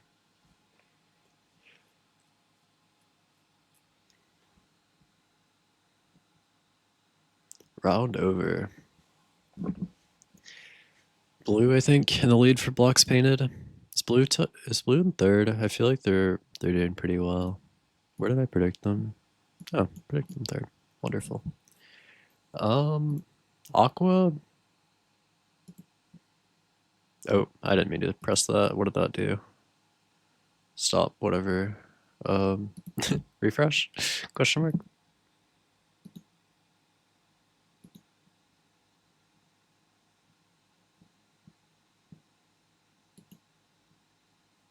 Oh boy.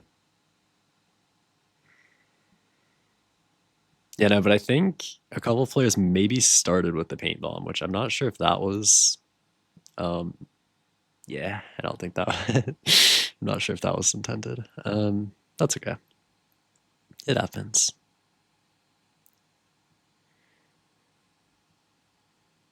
Photon. Hold on. Surely I can just get the photon music quickly. Hold. Wait. Oh god. I had a typo. This. Oh boy, it's already started. It's cooked. Okay. A little slow, but it's okay. What if I just pick a POV and I sit there until they die? I feel like that's tech. And then I switch. Bang. Oh, okay, yeah. That's one. Okay. Like, what do I say?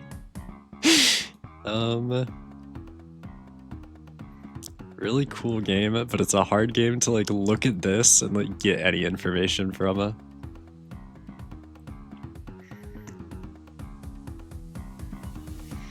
I do think one notable thing is that some players are choosing to play with hitboxes, and I don't think that's something I've ever really, just in like any facet of the game experimented with, but I don't know, it's kind of cool. I think it helps a lot too, because obviously there's no Fulbright or anything, so being able to see this like giant white arrow hitbox like going toward a person is actually probably pretty nice. I don't think I've ever seen anyone else actually do this. Is that really loud? It looks like it might be. I'm so sorry.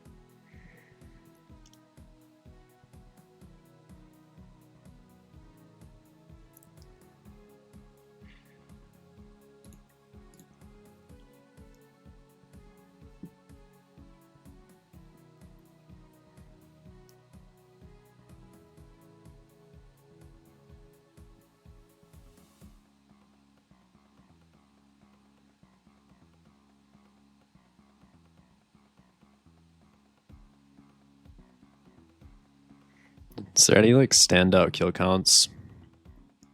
Misty on 11, about a minute and a half in is pretty good. Wolfie on 15, 3 kill streak currently. Oh, yeah, I just can't look 2 places at once. It's a bit unlucky. Though I will say, like, I haven't seen like a deficit of players. Like, I feel like typically I have to watch someone like run around aimlessly for like 30 seconds, but so far, everyone's like seemed pretty occupied consistently, which is really good. I don't know if there's maybe like a change to the spawns or something, or maybe this is just like a lucky rotation, but this feels pretty good. I feel like I'm seeing everyone like spawn in, like get like 2 or 3 seconds to regroup and then like shoot. I don't know. It's cool. What are the stats looking like?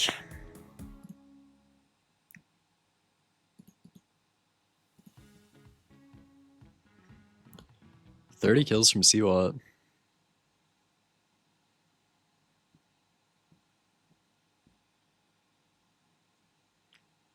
And an 8 kill streak from Sneak. Wow.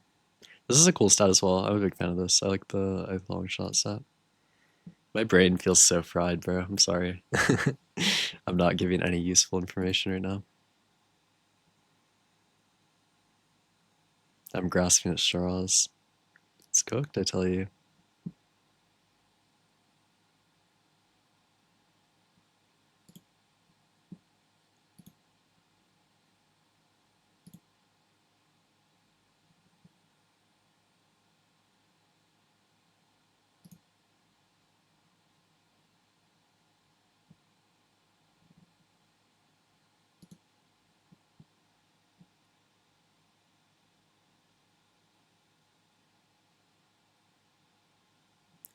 That means our final game will just be Blitz Hunt then. Which I don't think, like, objectively makes a lot of sense, as I've talked about pretty consistently in the past. But as far as, like, fun factor, is Blitz Hunt, like, the most, you know, high energy, like, sort of game to have as a finale? I mean, it can be. I mean, it has its moments, definitely. But it's not going to be, like, your battle finale or that sort of thing, right? But I think it still could be quite fun. I'm not sure exactly what the point differentials look like between teams. I didn't mean to click that. I apologize. Pink with a pretty commanding lead, but second and third is really tight. So this Blitz Hunt will probably make a pretty considerable difference. I mean, even fourth place, I would say anything below there, but is a bit of a lost cause. But purple, green, and orange all a pretty reasonable chance to get into finale.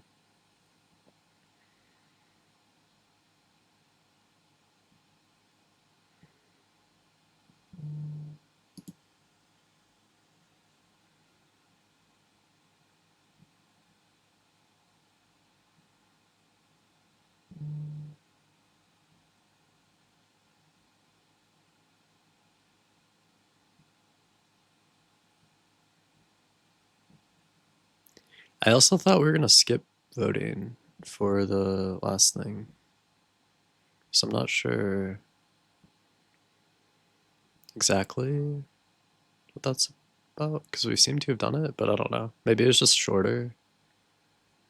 I don't know. I mean, I guess it would feel really odd to just go straight into here. So, I do appreciate the transition period. I don't think it's crazy. Maybe I'll just watch the hunting rounds. I don't know. I never know how to do this game. It's weird. It's a hard one for me.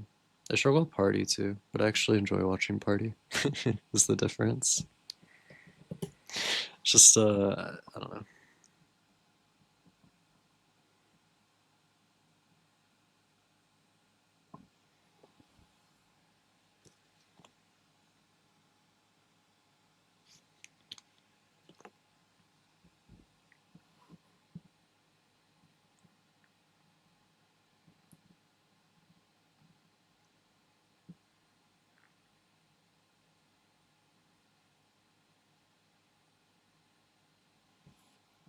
All right, let's see it. Who do we have hunting? We've got red team hunting? Yeah. Red first.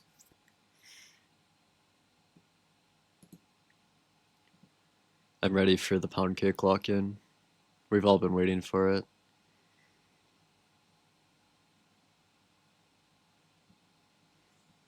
There's No, something we get a grace period. Yeah, We're yeah. out of here for a We get a bit. grace period? Yeah. Yeah. Oh, We that's get, a we get scam. 20 Okay, seconds till I they come out. probably will go solo, but if you guys want to like group up with each other like 2 and 2. I'm just gonna go south and see. If I'm gonna can- go Okay, west. I will I'm gonna go to the go. red path. I don't like hiding. The blue I'm gonna team check the first. spawn I because someone's heavily gonna recommend probably playing- try it. I'll go. I heavily I'll go recommend this F5, by the way. Yeah. You can just see people. And you can offhand your sonar. No, you can't. The Sonic room's really cool. I haven't had a chance to see this yet either, but I'm a big fan of this. Also, I'm curious to see if yup. So they added back these fucking walls, bro. I don't know why, but they decided to add back the like transition walls between rooms. And just off rip, just caught someone. And there's like so many to check. Like there's what, like 8 rooms? So there's 16 different walls people could be hiding in. Like, sure. Oh, not that. Or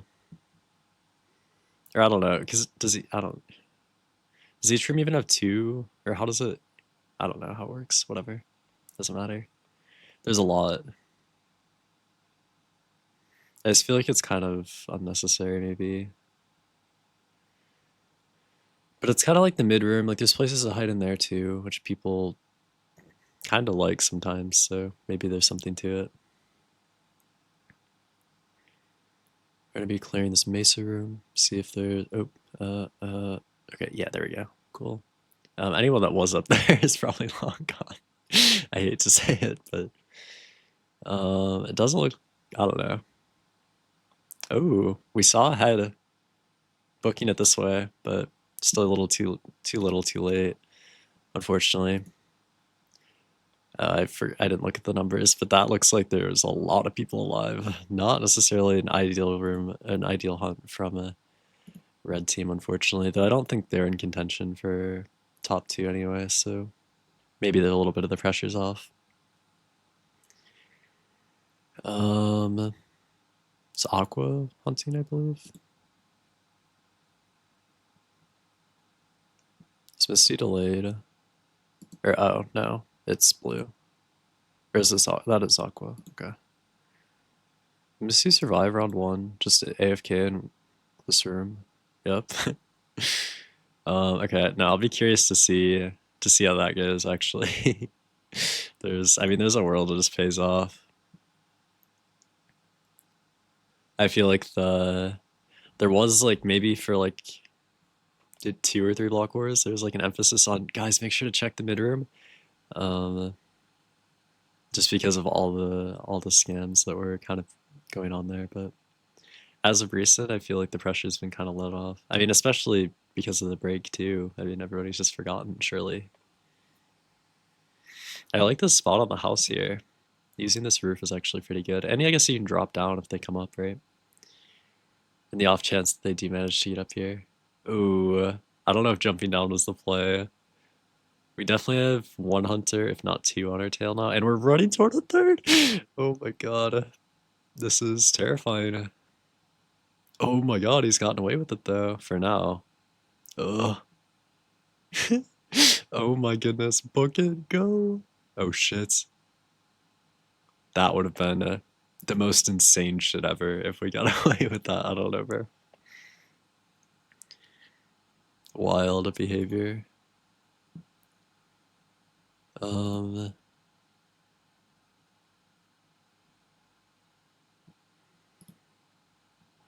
already 7 kills for JoJo. This is an incredible hunt for Aqua. Damn. 14 remaining. The complete opposite of the sort of hunt that we saw from Red. Just a round to go. Orange team up now. As far as starting rooms, what do we have? What are we looking at? We have this desert room. It's like the... never mind.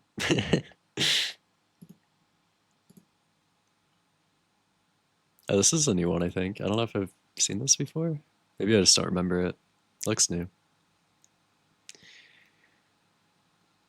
The webs are much. There's a lot of cobwebs going on, and a lot of block and a half ceilings, and I'm not sure how I feel about that. It's a very difficult room to maneuver, it seems. Oh my goodness. Do you have to go through the cobweb to get here? Oh no, there's a ladder. Okay. Yeah, like a little 4-stack deal going on there. Why not? Misty, once again, just AFK here. It's a chance she just gets away with it as well. Fair enough. I mean, I feel like if a hider happens to see her, then... oh, well, there's one there. But, I don't know. Then I feel like it would just be like, oh, you know, once I hunt, then I just track you down, but... it seems like it hasn't come to that yet, at least.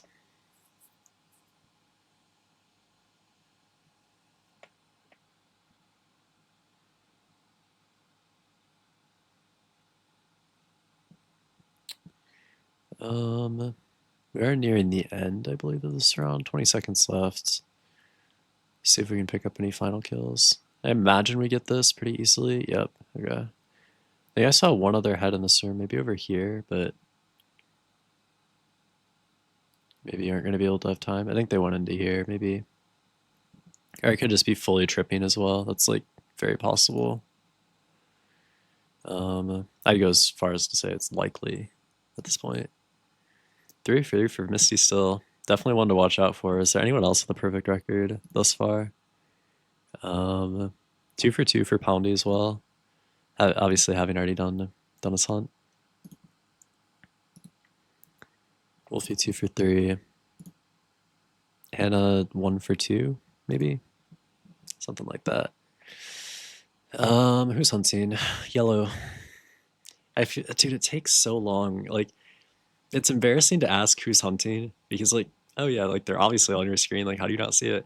It's just I have to like take a second to process. I don't know, man. I'm too stupid. Shrug.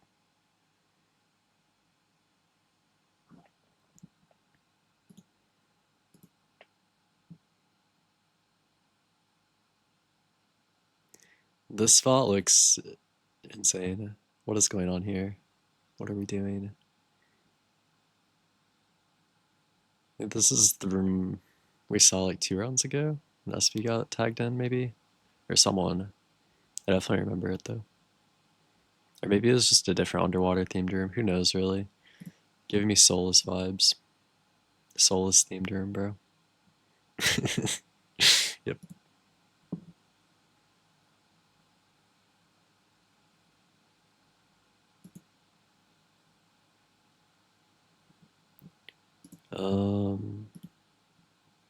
Misty's still alive. Are their teammates like stacked with them? Is it just one teammate? I assume so. This is just insane, bro. Imagine they 5-stack. I mean, if they 5-stack the whole time, it's too much attention. Like, if you get away with like 3 5-stacks in a row or something, like everybody's just gonna know, oh, you're just hiding in mid-room or whatever. Like, you just have to hope, like, when people are ghosting, they don't go by you. Or at least the people. Oh, well, if he figured it out, at least he figured out there were people. That there were people in mid-room, but too little, too late. Unlucky. Pink team is now hunting. Pink team is in a pretty comfortable first place, I think. So as long as they don't fully sell, it should be more than fine here.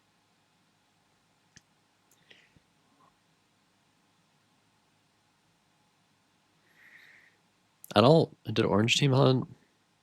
Orange did. Did this team hasn't? I don't think. And I don't remember the other team in contention. Was it you? Maybe. There's 3 teams in contention for second. One was orange, one was purple, and I don't know the other. Maybe aqua.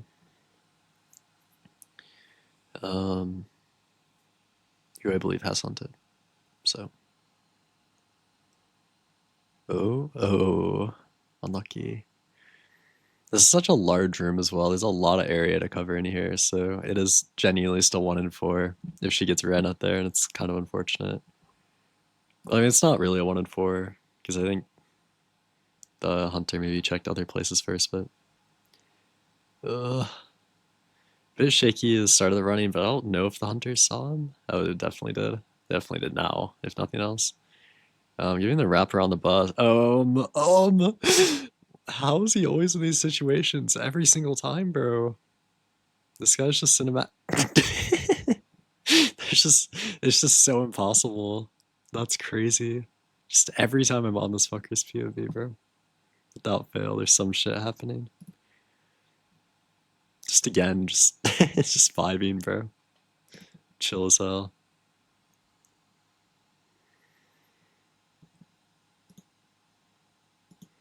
I mean, the AFK Blitz hunt, that's like ideal way to play Blitz hunt, if you ask me. So,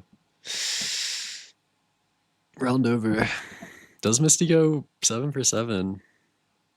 Oh, wait, did they get tagged at the end? Wait, what happened? No! That's devastating. What? That's so sad. Damn it! I really thought we could have gotten the perfect round. I'm guessing nobody else is 5 for 5 at this point. Maybe someone who's already hunted is 4 for 4 though. I don't know. Definitely no one on my screen. I mean, it's very possible that there's people that are, I guess. or a person. Oh, Minotek is. Minotek's 4 for 4. Is he stacked with Greninja every single round? Like, what are we doing? Did Misty get insta-tagged? Oh my goodness. Devastating. That's what I was on about though. Like once one person realizes that's what she did, like it's just everyone's gonna know for all of eternity now.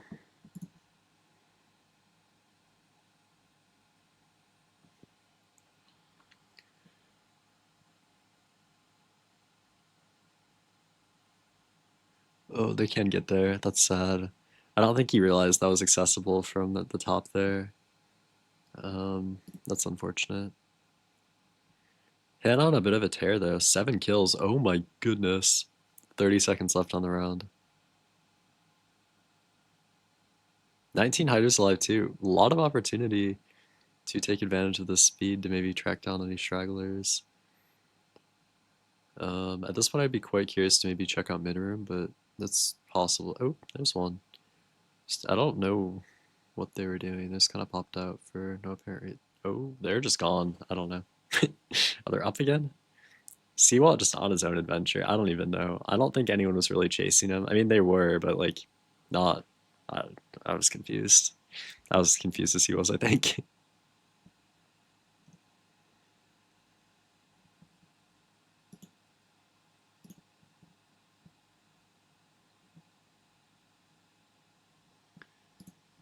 Is minute still perfect? Yes, okay. There's a chance. There's a chance. 2 more left. Purple is hunting this round. This is a very important round. If Purple does really well here, they have a pretty solid chance of making it to finale, which would be the dream, really. Not for the predictions. The predictions are cooked if Purple makes finale, but oh,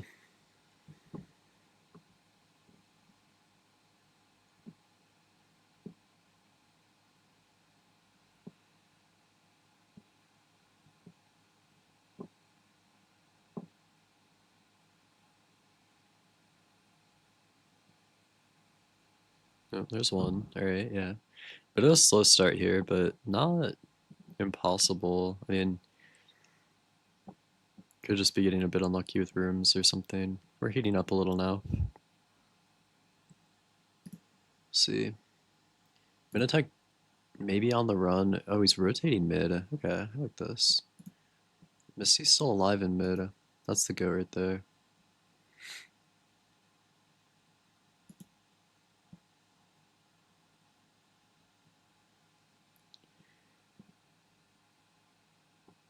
I'm not sure if Purple knows, but if they don't, then this could be really well played from Misty. Or from Minotek, sorry. Though it is I mean, it's a bit scary potentially too. Depending, so. If they know, then it could be tough. If they don't, then great play. Ugh. Scary? Is there one? Oh, okay. I thought there was one there. Jesus. 24 alive. Not an incredible hunting roll from Purple. Not that awful, but 11 kills is not the numbers you'd like to see ideally. So that, I mean, it could very well cement Purple outside of the top 2, unfortunately. But again, like, if the other teams have bad hunting rounds, if they have really good hiding rounds, like, it's not out of the question necessarily. Nothing's impossible. Well, I mean, technically, definitely things are, but you know how it is. Oh boy, a lot of people on the top of this ice maybe looking to wrap around. It's a bit silly, but it works. So whatever you gotta do. Misty finally getting a chance to hold the sword herself. See if we can get some revenge for the 2 unfortunate AFK deaths.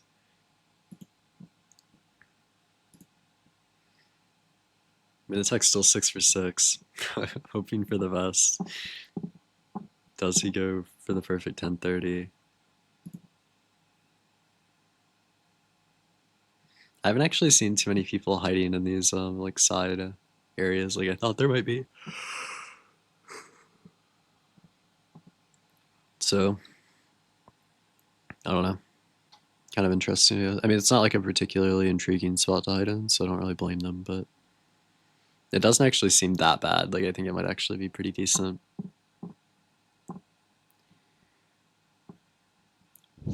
Dude, this another fruit fly. Where are they coming from? I killed one of them, but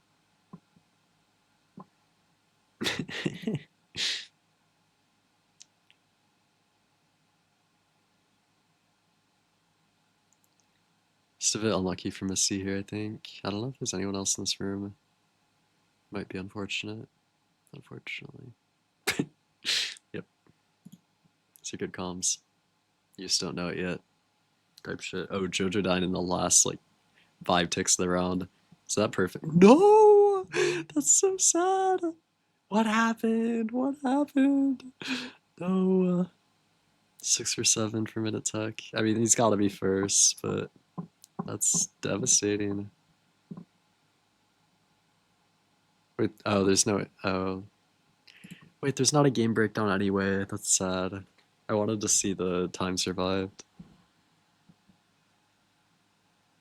Devastating. Score breakdown. Look in the chat. May never get to see this site again, so I'll watch this POV for the score breakdown, I suppose.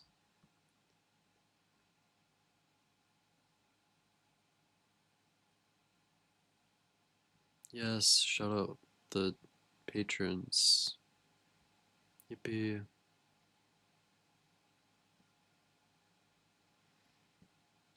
10th, we have Boostfer. Oh my goodness. 9th, Parasite. 8th, Prince M. 7th, Hannah Rose. Wheezy Moss.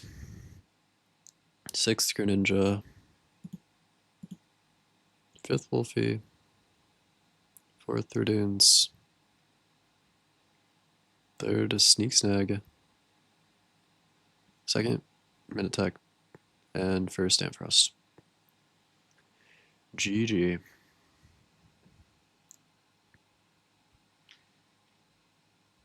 I didn't realize Parasite was as good as they are. That one took me by surprise a little. I mean, I'm sure if I look at the stats, I would see that it's kind of reflected, but can you go up? I wanted to see.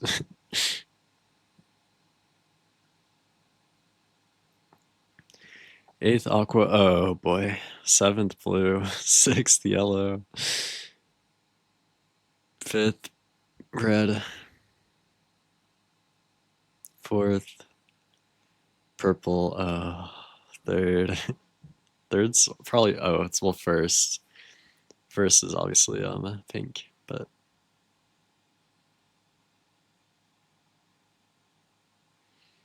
and second is me. I don't know, bro. Orange. Well, damn. Where did I predict orange? 4th. Makes sense. Aqua first was apparently some insane glazing. I really thought that made sense. In my head it still does, but it's unfortunate. Did they get I don't know. Maybe they were just playing, I guess they're just playing for fun. Shrug. Nothing wrong with that. Okay, let's get rid of the extra POVs here. What do we need? We need pink and orange. So there we are. Oh, Amfrost crashed. Timed out. Gotcha. We're back though. All good. Okay, let's see it, bro. They know where you are, but that means that it makes it that much harder for them to push you, right? So like pre-firing is like always good. I remember during rookies, like 5-ups getting pre-fired, and like they just beat up fall. Yeah, no, pre-firing is so good. Like find an angle that you know they can push through and pre-fire the hell out of them.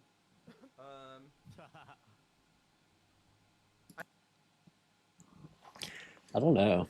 I don't know what I'd predict here. I want to say pink. I want to say pink for the plot. I enjoy pink team. But it could go either way. I don't think there's a right or wrong answer necessarily. I think it's very possible for either team to bring it home here, so yep.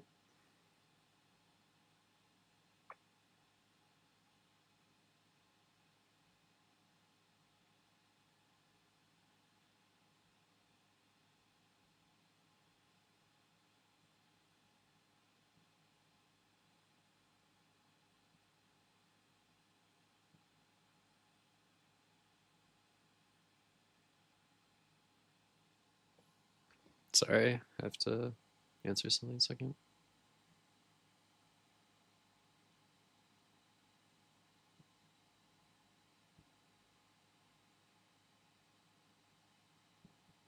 Un momento.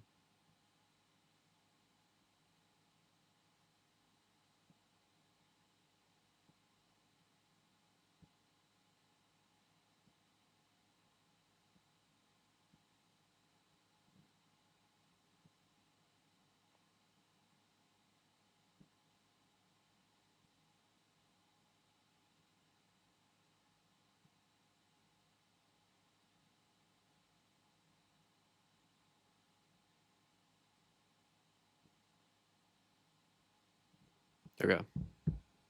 I'm locked. We do see the new bow textures, which I think are really cool. I'm a big fan of the new shockwave bows. I think they're awesome. We can even unmute for a little bit of comms. Why not? May as well. Oh. Oh my goodness. Ooh. This is looking tough for Orange. I mean, even though they're up on players, I would argue their positioning is awful. Like, so much worse.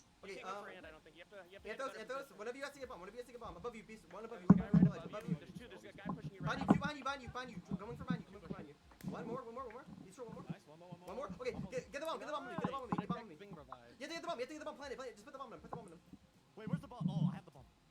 They're coming from behind you, where I died. They're coming on site right now. It's a 1v2. On site, one's coming from behind. NC. Ooh. No. Okay, so you guys see that? What is the res? You have to hold down. It's supposed to be right click, right? So you hold down. You have to look at the heart. You have to hold down, right click. Yeah. Let's see the pink POV then. I did just try to defuse a dead body, but I killed 3, so I think that makes sense. Okay, should we run same thing? Run same thing. Definitely a bit louder. Yeah, same thing. Me and you, Sherry. Yeah. Okay, yay. Let's do this. Yay. We're defenders again? Yeah, I think we're defense. Yeah, we swap after 3?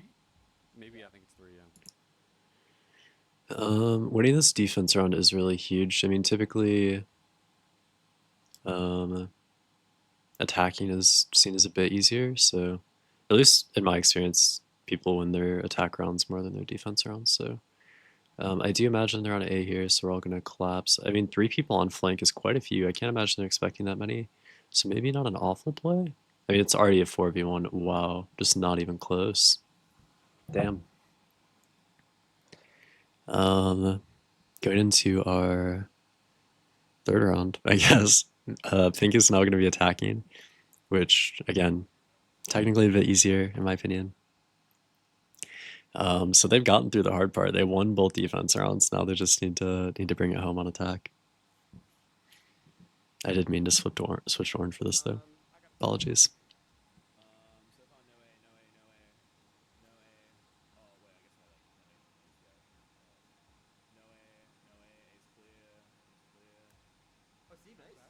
How many mid? It's A, yeah? Thinking, see what's flanking. See what's flanking? Only one flank, though. Only one flank. I've been paralyzed. See what's flanking? Coming out of spawn. I'm in a safe position. I'm not sure where they're playing. I don't think they know. They're just camping these bodies right now. What is this? Okay, that was a little silly from Pink. I think they maybe tried to go for mid or something, but I don't exactly know what the angle was. The range you can res from is tiny. AF, I feel like. Yeah, we got boxed in. Okay, let's go B or A, so we don't get. Yeah. Oh, it's right. click, not shift? Yeah, hold right click. It's only right clicking. I think you just hold right click, yeah. Where are we going? And take your bow out of your hand. Let's go A, let's go A, everyone go A. Let's go A. Hard push A, yeah. What are even the angles on this? Okay, no one's here. No one's here. I see one of them. I see one, yeah, Pyro. It's kind of back. Plant. I planted. Good shit. Hold back here. Watch No, our come back spawn, here, come back here. our spawn. Scary. Oh. Minute res. Thank you. Oh, is it like a? Around you. Oh. Oh, you just didn't notice. That's crazy. Okay, I got pre-fired. I'm dead. But Oh, behind. watch mine. Watch mine. From where? And on him. They are holding this bomb really well. It's a 2v2, but as long as they stay like here, they're gonna have to push into them. Just hold. Just hold. Just hold. Pushing. Nice, good kill. Nice. 3v1. So I wanna go for the. Yeah. Oh my god, that was the best. Huge, bro. Incredibly well played by them there. We're going back to back. It's fine. I think we just go A. I think A is just like. Fake a site. So wait, honestly, if one of you wants to do it, by the way, I'll watch you can flank. just, I will watch yo, flank. like literally, Steve. You can go to this cubby right here and crouch and just like wait for them to go on Yeah, flank. can they see my name or not? No, I don't know if they can see your name, but If I crouch? I'm not sure. Where are we going? B? We're going A. We're going A. We're going A. Going A. I have a charge. Yeah, there's already someone trying to go flank. I think I got him. Yeah. Oh fuck! Flank! I didn't get him. I got. Oh. One flank. See what. That felt a bit laggy. Not sure. Behind you, flank. But you guys got this. New music. Get him. Got Nice, him. Nate. Team up. We won. Nice. Game over. Get Game it. over. Defuse. GG. Yes! Let's go. Snake, do it, dude. Snake, do it, dude. There we go. Let's go, bro. Let's go. They get 2 subs as well. I think it's literally like half of the original pink team. GG, everyone. We are like, Draft 2 is not cheering. Yo, none of y'all. Don't. Somebody might be lifesteal. I don't know. That was cool.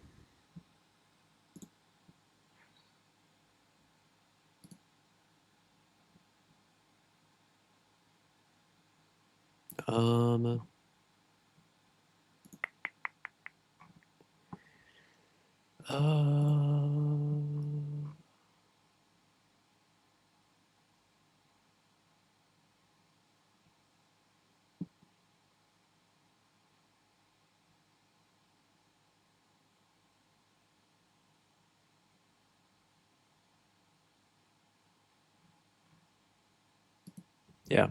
Overall, I think it was really cool. Let me like look at this and reflect before I do my predictions, because the predictions are to be abysmal. But I think it'd be worthwhile to at least think of. Actually, no. Fuck it. I'll just bite the bullet. Pink, orange, green, purple. Hold on. Hold. Okay. Pink, orange. Why is it space forward? Can we not do this? Can we? No, stop it. Stop it. Orange, green, purple, and then red, yellow, blue, aqua.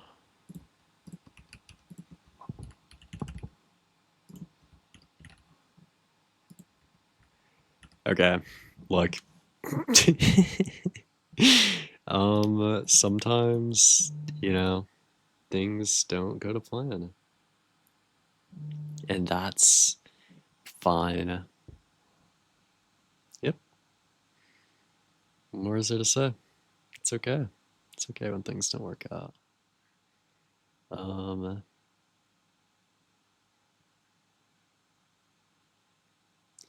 But, you know, I mean, we've got to still, you know,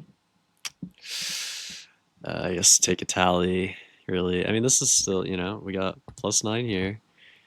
Kind of crazy to think that, like, I could have just said a pink one because I put them top 2 here, too. If I, like, said, like, it was extra 5, but, yeah. You know, we started out pretty strong. +8, you know, plus another 8. It's pretty solid. You know, and then we fell off a bit. A lot. But then we brought it back, you know, just 9. I put red twice.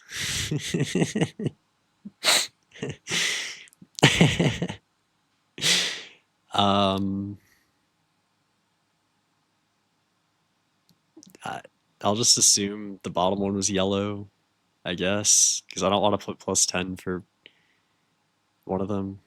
That'd be kind of silly. So we'll just assume I meant yellow here and call it a day. Blue, plus 6, aqua. I mean, it's a rare occasion that I predict the first place team dead last. Or other way. It's a rare occasion that the dead last team I predict first. That's what I meant to say, I think. Yeah. No, that's a tough one. But it could have been worse, right? Guys. Anyway, not that bad. It wasn't awful. I've done worse. There was just like a couple standout like bad things. Like everything else was pretty okay. 17, 25, 31, 40, 49, 55, 57. Surely I just didn't carry a 1 somewhere. Surely I just missed a number. 17, 25, 31, 40, 49. Oh boy. That's a new PB. That's a new PB of right. Let's swiftly moving along. He felt shut up. Extraction I thought was pretty cool. I enjoyed the extraction map. I think changes were okay. I wasn't too upset by it. I can maybe just open this VOD to reflect a little more effectively. I didn't fail. I just jump scare. Jesus. I just yeah, I don't know. I did something for sure. So that's okay. You win some, you lose some.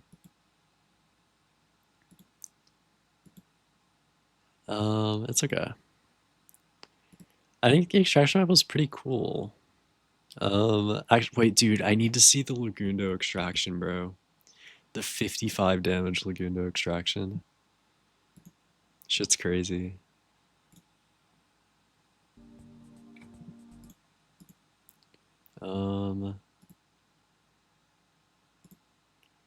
Purple did just so much better than I like ever thought, to be clear. Like, I don't know.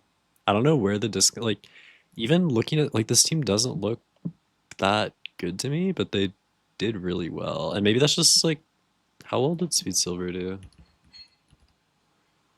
It's probably not updated yet, right? Okay. I can look in a minute. But I think they're just, like, the two players that maybe don't have much or don't have any experience just did well, which is kind of a rare occasion, because I feel like typically when I'm like, oh yeah, like this newcomer will do probably pretty well, you know, like top half or something, like it just never goes well. But yeah, I mean maybe it's just good leadership, just people that understood kind of what was going on, so that always helps.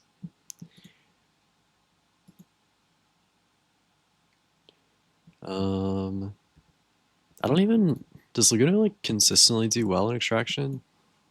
Like I don't know. I don't typically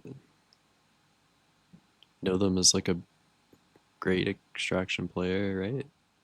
Or do they? 250? What one's extraction? I don't know the symbols. Okay, sure. Yeah, so this definitely, I mean, it definitely was like a bit of a standout performance for sure. pretty pretty considerable one at that.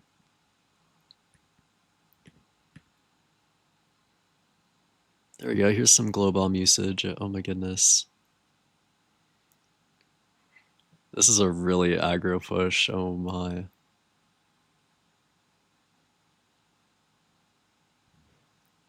Still learning the map though. It's okay. I'll even, here we can full screen.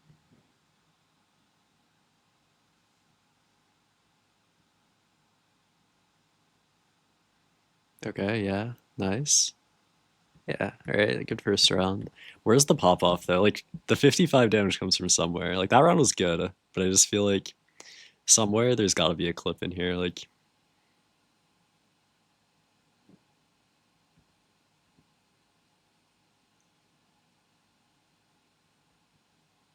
ooh, okay, yeah. We were 2 health during this, by the way. One shot boost for, yep. Nice. I don't know, I feel like purple is just doing like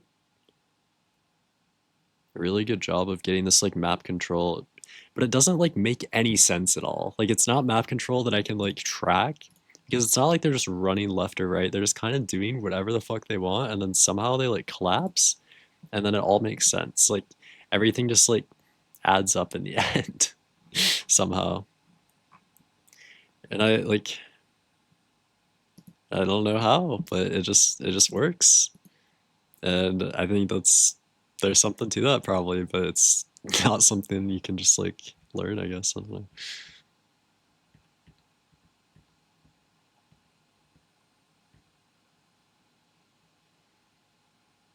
It's a great 2 shots.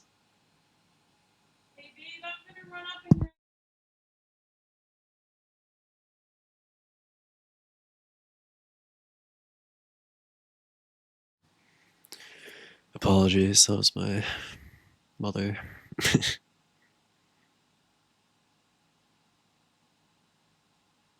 Did I miss greatness? I feel like I did.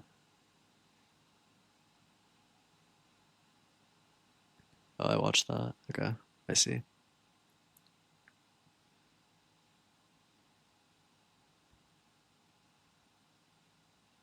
Dude, we are just laying into this green team. Oh my goodness. How much damage do we have this round? Oh my god. Like 12? 11. Jesus.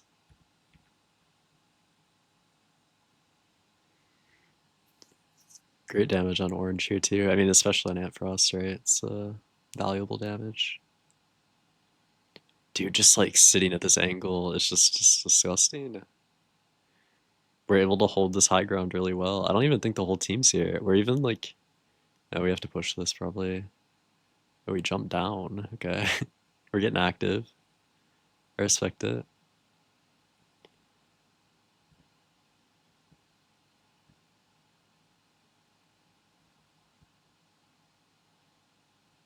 Where's the other 18 come from?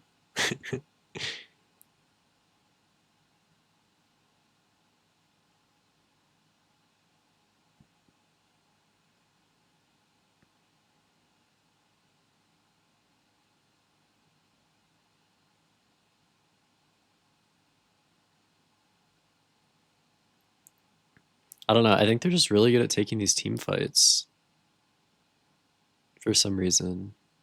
And I can't even really explain why, but like they collapse really well. I think because they're so spread out, they're able to just overwhelm like any like 3v1 they're taking because they're just all shooting from different places. Which is good on this map because even though the spaces to run around are like pretty obstructed, but like it's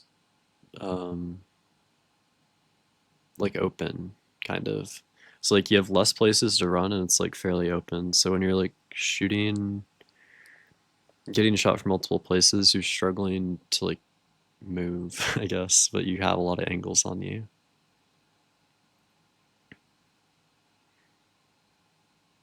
Yeah, this is disgusting. Well played, Tim.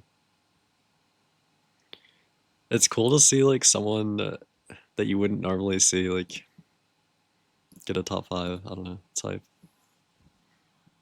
Which sounded backhanded. I didn't mean that, but like, I don't know. It's a cool pop off.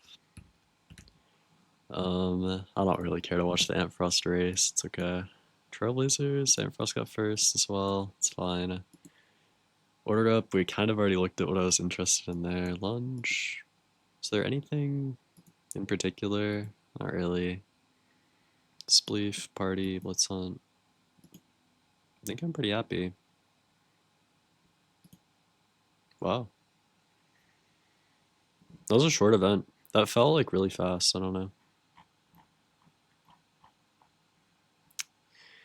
Well, I don't know what else there is to even really to do. I think that's about all I have to offer, you know?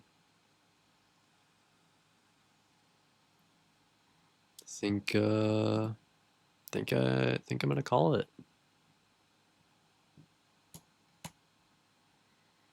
Yep. Okay. Thank you, everyone, for hanging out. It's a great day. So much appreciate it. If you do happen to be watching this on YouTube, I do stream live on Twitch. So just in case you were curious, twitch.tv/meowsmc. I like do stuff and such. So least convincing self-promo ever. What Blockwars song do I end with, bro? You can do the Crossfire one. Sure. Alright, I leave. Thanks for hanging out. A lot of support today. I really appreciate it. Bye-bye.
There's a beep test. There is a beep test. I could play. I'm not going to. I'm sorry. I lied. I don't know why I stopped all of this to like say that. Bye. Thanks again.